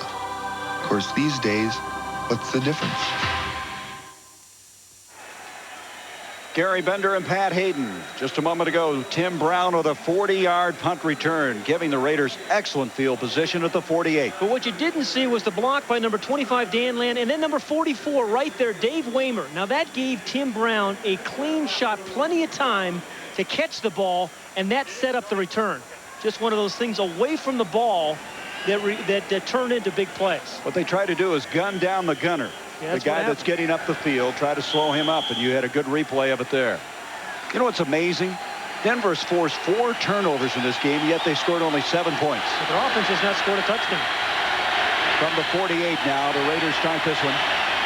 Smith may be coming on the blitz, then he backs out. Hand off to Bell. Bell across the 50. The ball comes loose.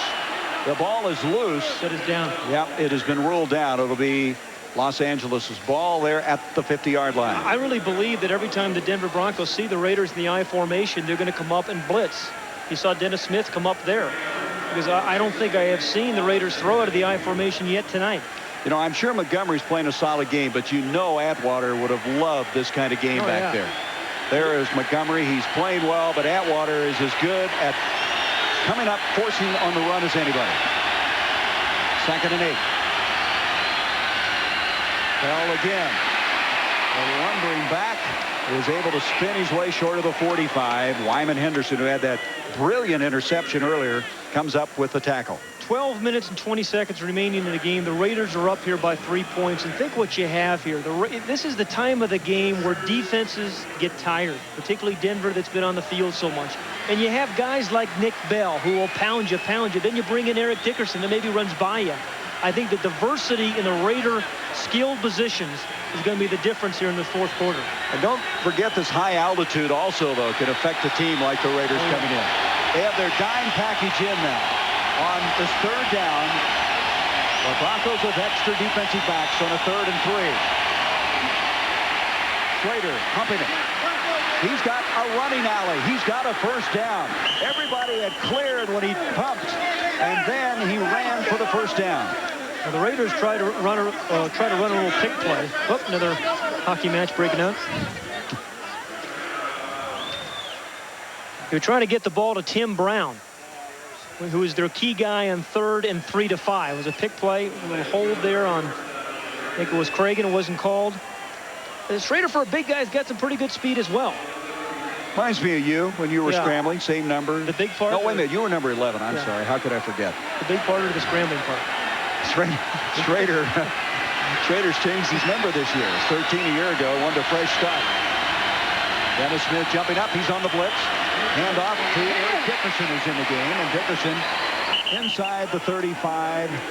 A gain of 3, maybe 4 yards. Talking about that running game, the Raiders are averaging 4.2 yards a rush tonight. Now, is this where Dickerson kicks it in? Yeah, I think so. And well, this is still the question mark about Eric Dickerson. Remember, he hasn't played a full season the last 2 years, but the great runners in this time of the game, after that 18th carry, is when they start taking control of a ball game.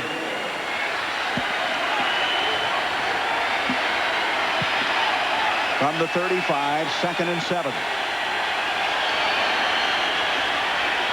Blitz is coming again, and Dickerson runs right into it. Gary, it's the I formation. Every time they see that, Dennis Smith, the strong safety's blitzing. They stuffed that one all the way. So they get Eric back there at 7 yards, and they've done nothing but hand him the ball. And every time they do that, Dennis Smith, the strong safety, blitzes. Well, they've established a tendency. So do you do something a little different, a little wrinkle? Maybe a play-action pass off that formation. Dennis Smith is up there in the I formation. You can throw the ball over his head, I promise you. 3rd down and 12 yards to go.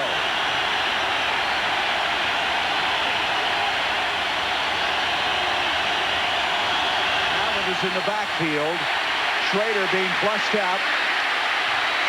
And almost intercepted. Good play that time. It was Lilo Wang and also Michael Brooks. Double coverage that time over the middle, and that'll bring up a 4th down. And again, good downfield coverage. One of the few times that the Denver Broncos have put a lot of pressure in the second half on Jay Schrader. Was put on by Simon Fletcher that time. Lang's had a strong game. He had an interception earlier tonight.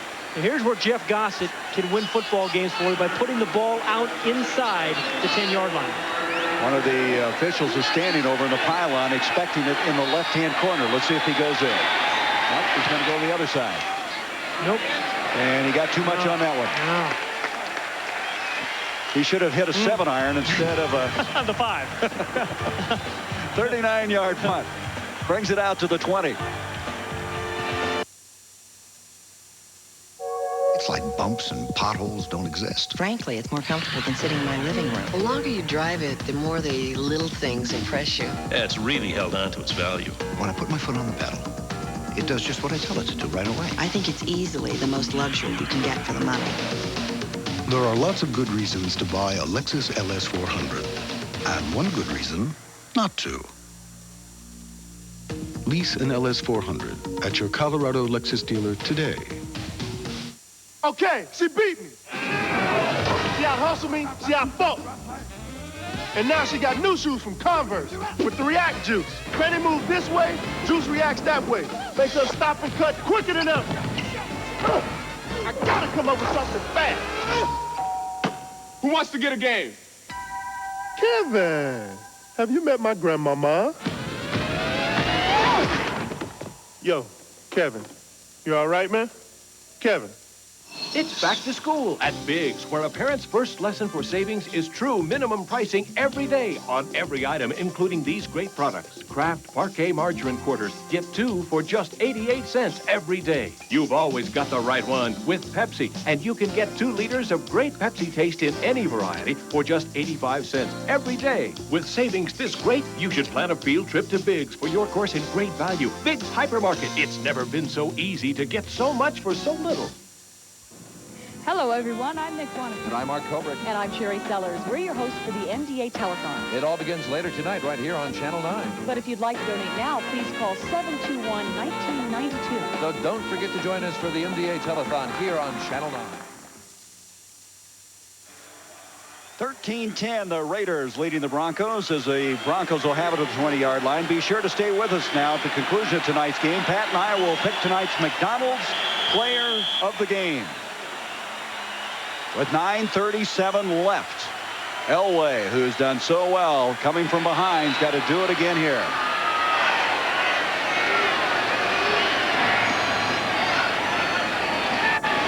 Here's the late handoff to Gaston Green. He squirts across the 25 to the 27, a gain of 7.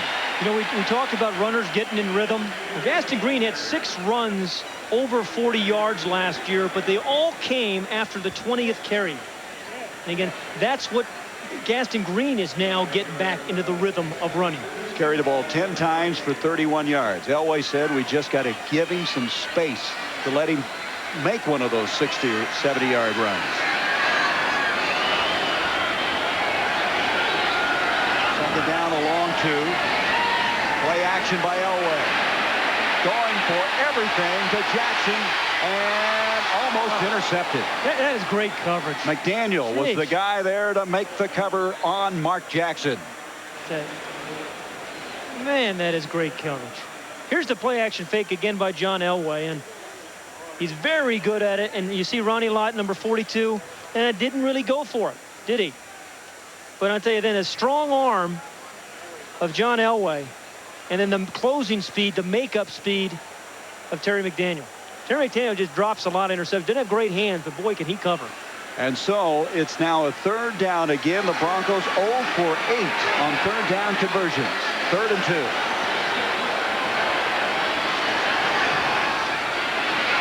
And Elway will get his first down and then some. Running with the ball is Reggie Rivers. And the second-year man out of Southwest Texas State goes 24 yards on a fine catch and then run after the reception. Well, Reggie Rivers is supposed to be Steve Sewell tonight. And it was a little kind of crossing route here. Look at Howie Long just pushing his man Wydell right back into the quarterback. But this is the guy who was filling in for Steve Sewell, the 3rd down back for Denver, and that's the first time they've been able to really get him the ball because the protection was reasonably good that time for Elway. He had a brilliant game against Miami and Berlin, and that was what really elevated him in the minds of the coaches. That's the longest game by the Broncos. 24 yards. Gaston Green, a toss back. Elway. And it's intended for Ricky Nattiel, and again, they're not going to make the connection. A little toss back, flea flicker, if you will, and they're pulling out all the stops right now. Yeah, but look who was back there covering. Ronnie Lott and Terry McDaniel. 2 guys that have just not been fooled tonight. We just saw the play action fake a little bit earlier where Lott kind of went for it, then got back. See, Ronnie Lott comes up. Nope, then he's going to get back. See how 42 recovered? I mean, that's a pretty good play by Ronnie Lott. Winston Moss got up in Elway's face on that play, too. Elway's only 1 of 6 passing, 1 of his last 6 completions. Or I should say attempts. Here's a handoff to Green again, and Green almost to the 45-yard line. Willie Broughton is there to make the tackle for the Raiders. So Elway has really had to work for everything, hasn't he? As this comes now to a 3rd down and still 8 yards to go. Again, one of those defining moments in the game in this 3rd day. Key players here, the left tackle, Russell Freeman. Can he give John Elway the time? Will Elway be able to find either Reggie Rivers crossing this time as he did before, or perhaps Arthur Marshall, who's played pretty well for the Broncos? Jackson, the teal, split out. Also Russell. 4 wideouts.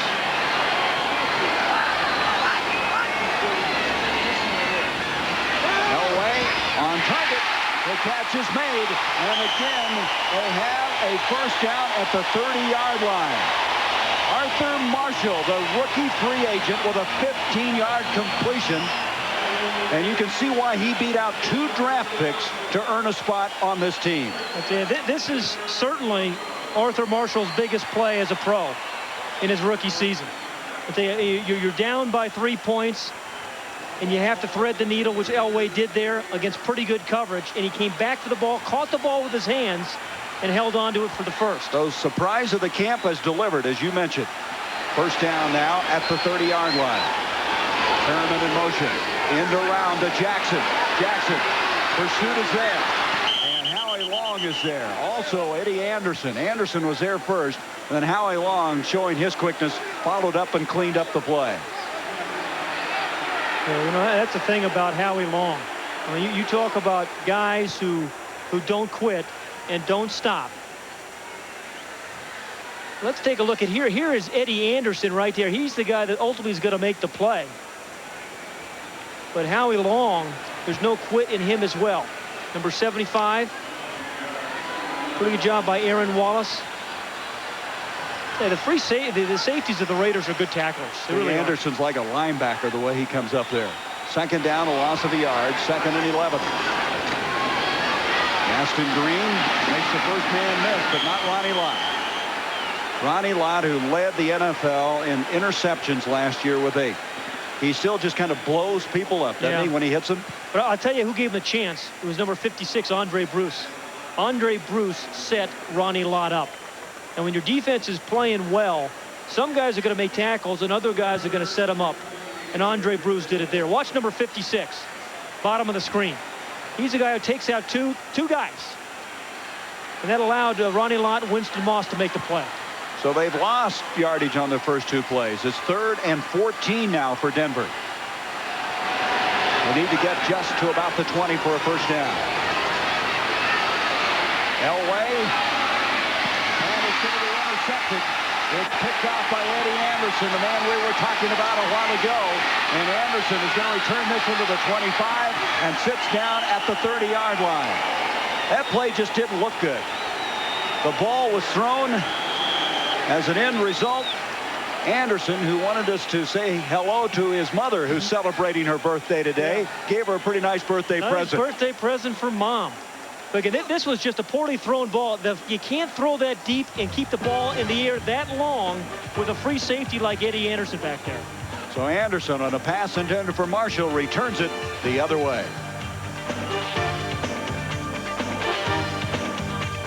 A noble warrior advised, the art of protection springs from within. One must stay vigilant against one's unfragrant perspiration, lest one provoke a hostile response. Thus, a Norse ritual is Right Guard Sports Stick.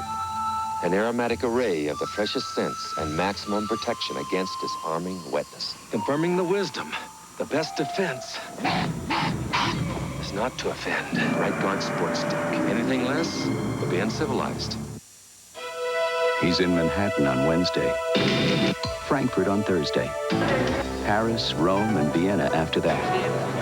He believes it's better to do business across a table than over a fax machine. This year, he'll fly more than 100,000 miles with us because he knows nobody understands him better than we do. At Delta, when we say we love to fly and it shows, this is where it shows. A dragon with horns.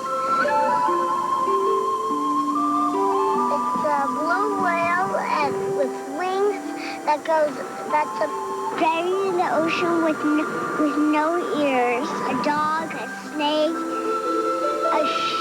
a beautiful The new Isuzu Trooper has been completely redesigned to include a sunroof.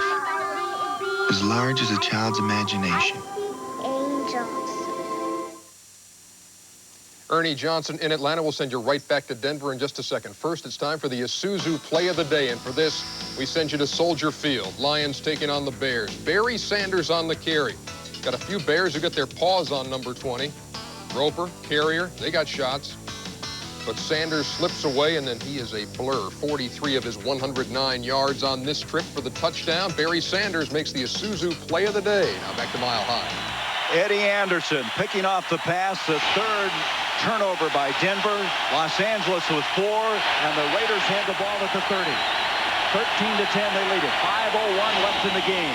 Eric Dickerson tackled behind the line of scrimmage. Ron Holmes was there. Gary, the Raiders got a break. Let's go back to the last play and look at the interception by Eddie Anderson.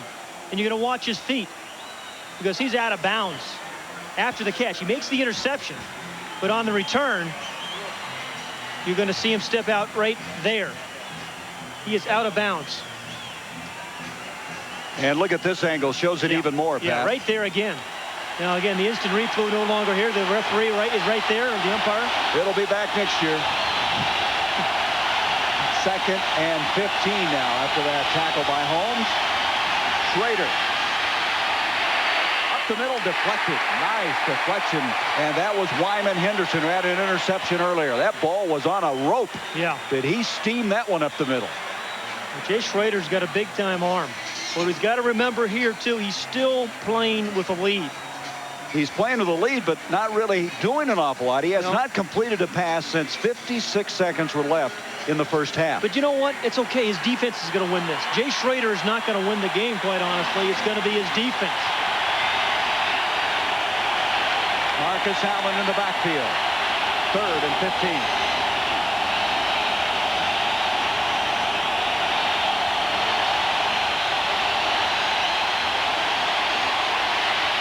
Schrader, he got the completion, made to Tim Brown, and Brown out to the 48-yard line. That's a big, big play. A 23-yard gain. As we approach 4 minutes, they dig themselves out of what could have been a very tough situation. You know, every team has a go-to receiver. It was Tom Waddle today for the Chicago Bears when they win with 1 second remaining. On 3rd down for the Raiders, the last 2 years, it has been Tim Brown. It has been somewhat of a tendency, but nonetheless, he can make plays like this. You give him a chance. You like those kind of tendencies, don't you? Yeah. He wants to play every down, but he's so valuable to this team coming in, don't you think? Well, I mean, I think he's good enough clearly to be an every down player. I mean, if you're not getting production out of some people, he should be perhaps an every down player. A first down at the 48. Dickerson, that cutback ability of his, backs across the 50 to the 48. You know, Schrader has not completed very many passes, but when he has, they've been of the long variety. His pass completions have averaged 27 yards.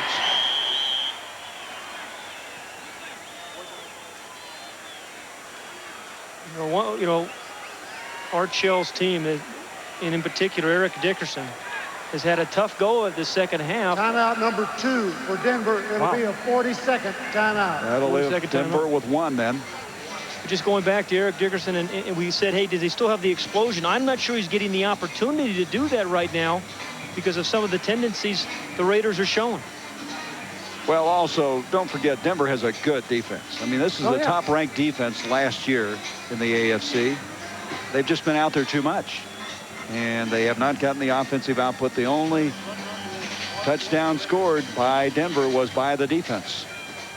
Coming up, the post-game stadium show. Bob Neal, along with Kevin Kiley, the Snake Stabler, who I'm sure is watching this Raider game with a great deal of interest. Ernie Johnson. You know, there's an old water boy. There he is, Run, they call him. 20 years he's been the water boy for the Raiders. The oldest in the league, 62 years old, hired by John Madden. Run, huh? Yeah, that's the guy. Here's Dickerson again. Dickerson running into a lot of congestion at the 48-yard line as we now have about 3 minutes left, and we have another stoppage of the clock. And Denver's using their final timeout. Well, I don't understand the use of these timeouts just yet, quite honestly. This is awfully early to be using your timeouts. 3 minutes. Am I reading the clock? Yep, 3:02. 3:02 remaining, and now Denver is out of timeouts. Well, we're going to have coming up a 3rd down and 5. They hope to get it after this play. Okay, now 3rd and 5. The Raiders will feature Brown, but Denver knows that. They will double cover Tim Brown. Something we might keep in mind in the playoffs against Houston here last year. Elway took him the length of the field. No timeouts remaining then. Remember that? 2 minutes and 7 seconds left. Maybe they want to repeat that. Think they can pull it off again. I wouldn't bet against Elway. Well, you know, this is a guy who's had more comebacks than Richard Dickerson, John Elway.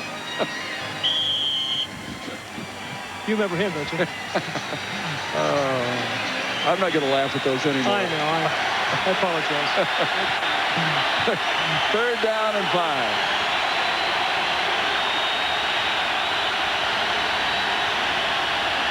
Everybody up on that line of scrimmage, the 2 players.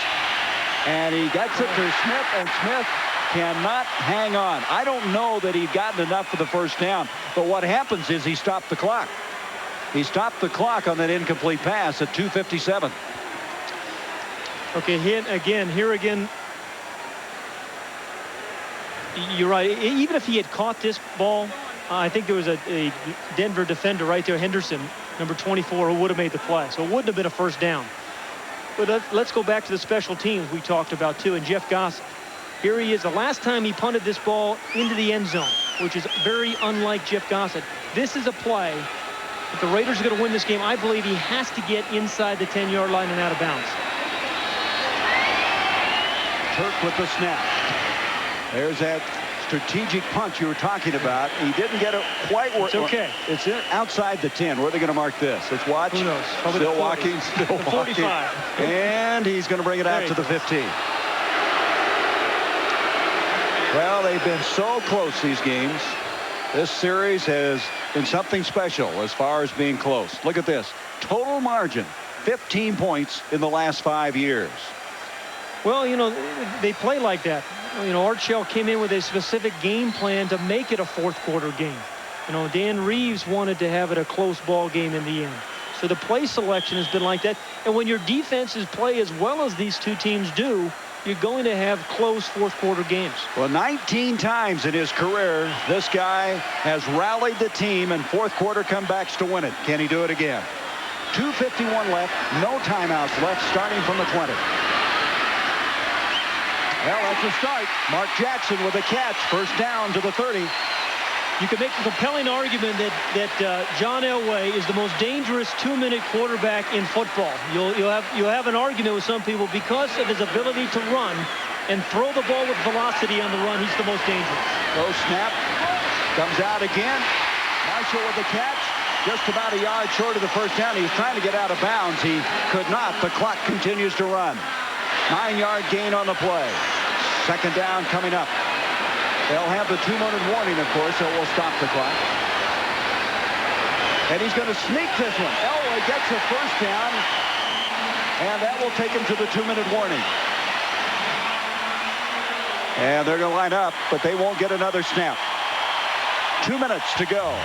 Can Elway pull off another miracle? He's done it so often. I think the fans here believe he can.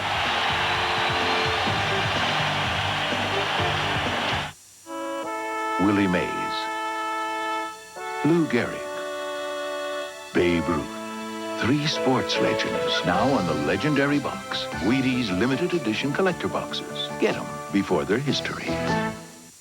High-performance cars, luxury performance cars, family cars, light trucks. If you've got the car, Michelin's got the tire. All right, a great man once said, winning, gentlemen, isn't everything. It's the only thing. Look, a grasshopper. I formation, 34 sweep on 2. Got it? Just give the ball to Matt. Tell him to run toward his dad. Got it? It starts every September with teams like the Turkey Creek Hawks, the Bronx Eagles, and the Newport Richie Giants. On fields where dads aren't only coaches, and oak trees mark the end zones. And a good day isn't determined by if you win or lose, but where you go after the game. So McDonald's would like to salute the players, the coaches, the families, everyone who helped make this season a perfect season. Can we go to McDonald's now, Coach? After the game, Lenny. This is only halftime. Now go sit down. 2 minutes to go, fourth quarter. You see the score. The Broncos with the football at their own 44. They have no timeouts remaining.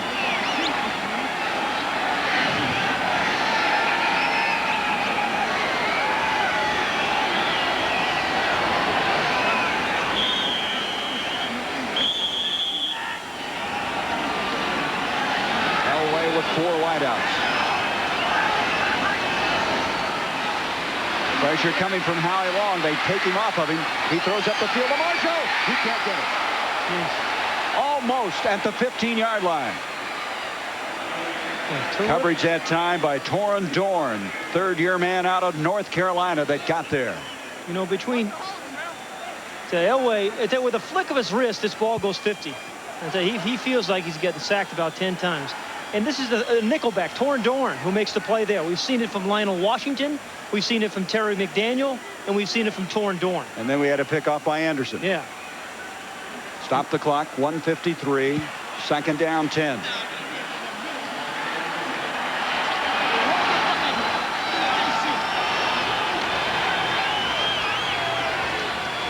Blitz coming, McDaniel, he got away from him.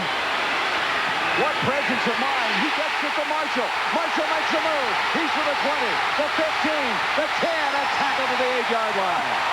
Oh, my. Oh, my. 49 yards. Don't you love it?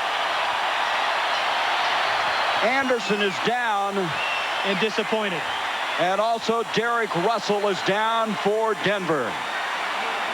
You know, Gary, how you talk about some athletes having a feel for the game, be it basketball or golf or whatever. John Elway just has a feel for where pressure is.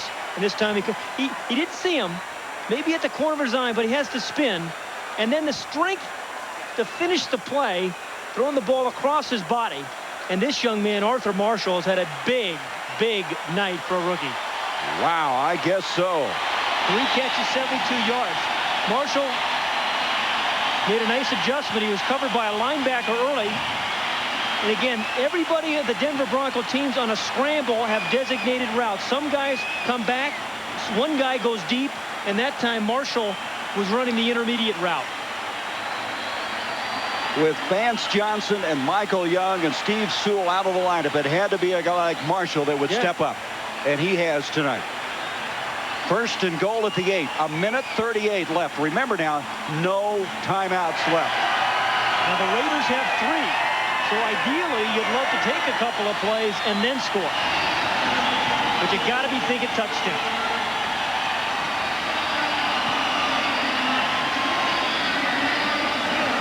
Ricky Nattiel late getting to the huddle. You know, with the no timeouts, too, I think he is going to have to throw the ball here or run a quarterback draw. The clock should be at 1:20. They're taking some time off the clock, are they? Yes. 1:28 rather than 1:38. Those are 10 precious seconds right now.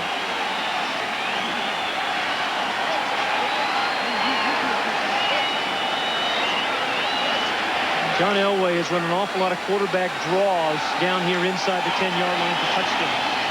First and goal at the 8-yard line. Green and Perriman in the backfield. Jackson in motion. Play action by Elway. End zone. Almost intercepted by McDaniel. And now a flag. 2 of them.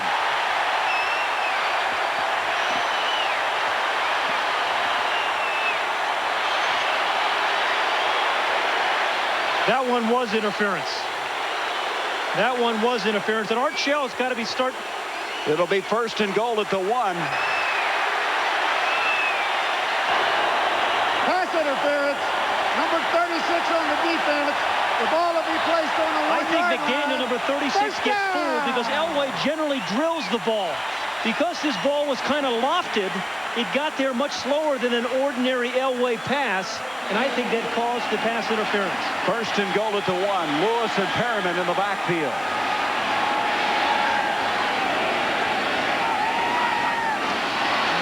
Yes, they did, as Perryman tried to go airborne over the middle. It looked like the man in the slot moved. Or on the right side there. I thought somebody on the right side. Was it the right side as well? Let's look at it. Right side of the offensive line moved early.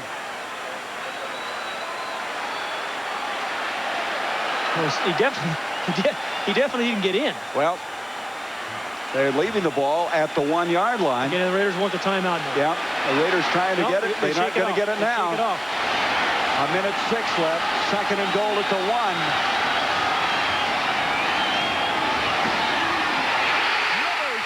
Touchdown, Denver.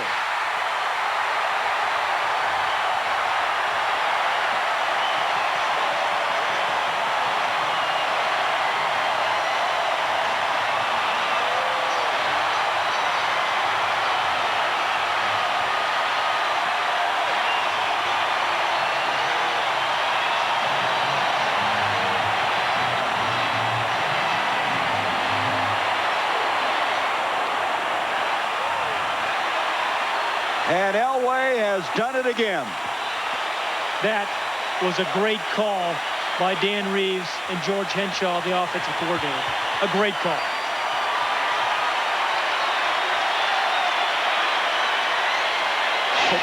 (16-13). They need this one to take the lead and not let a field goal tie 'em up, and they do. 7 plays, 85 yards. And Gary, this was a great call because in goal line defense, everybody reacts to the first fake. They fake inside, they come back on the reverse to Reggie Rivers, and goal line defense is about being aggressive, and they caught the Raiders in a very aggressive defense, and he walks in.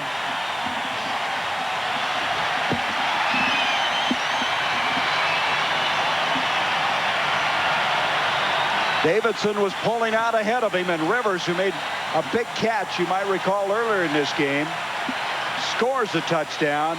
And Elway saying, I've been here before, and I know how to do this and do it well. What did Al Davis say to you at halftime again? He said, we've had Elway with those bad numbers at halftime before, where it looked like he wasn't going to get anything done, and he comes back and beats us. And there is Al Davis, and he may have been more of a prophet than he wanted to be.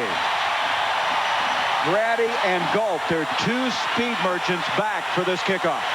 Raiders still have time, plenty of time, and 3 timeouts. This place is bedlam right now.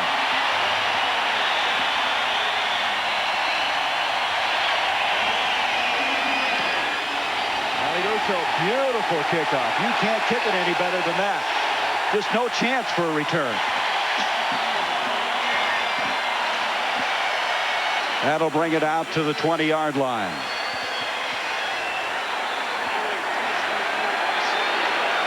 Gary, in this situation with this crowd in this thing right now, Jay Schrader cannot call audibles. So you have to have a play call that will work against any defense you're going to get from Denver. 55 seconds, 3 timeouts left. He's 80 yards away.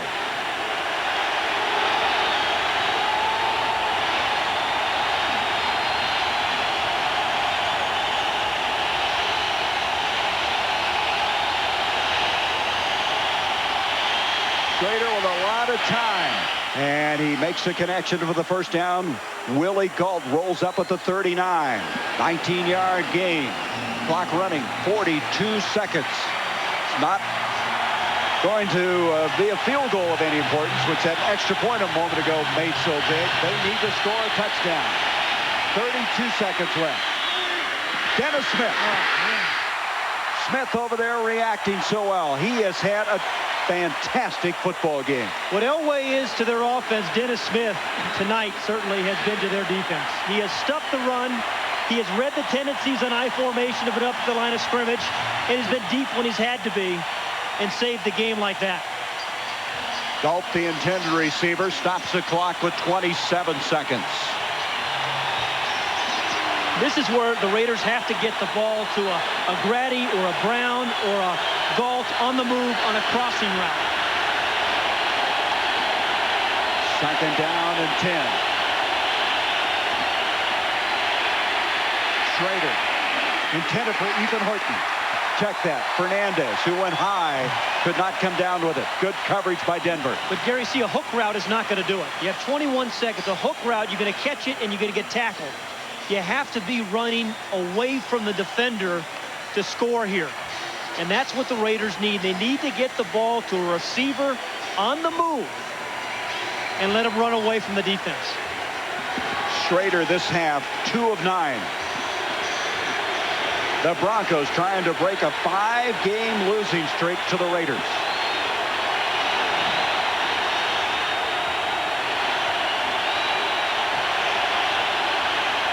On a 3rd down 10.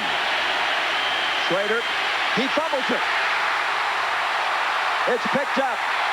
Michael Brooks, who started the game with a fumble recovery for a touchdown, comes up with it.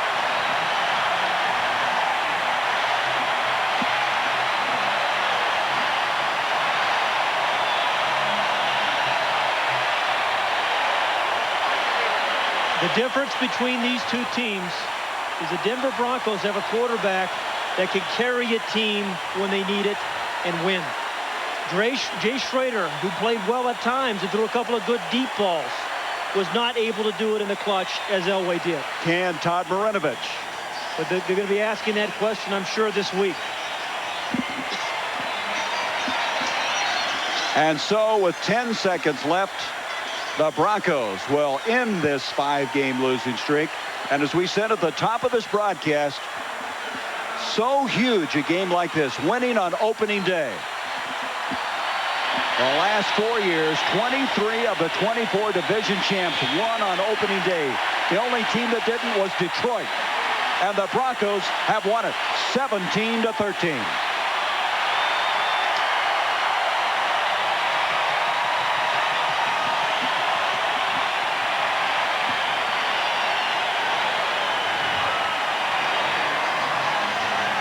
Dan Reeves, the only losing record he has in the AFC West is against the Raiders. He was 9-12 coming in. He is now 8-4 on opening day. And he remembers so well that when they lost on opening day those 4 times, they never made the playoff. And he said to us, we have to fight through the injury.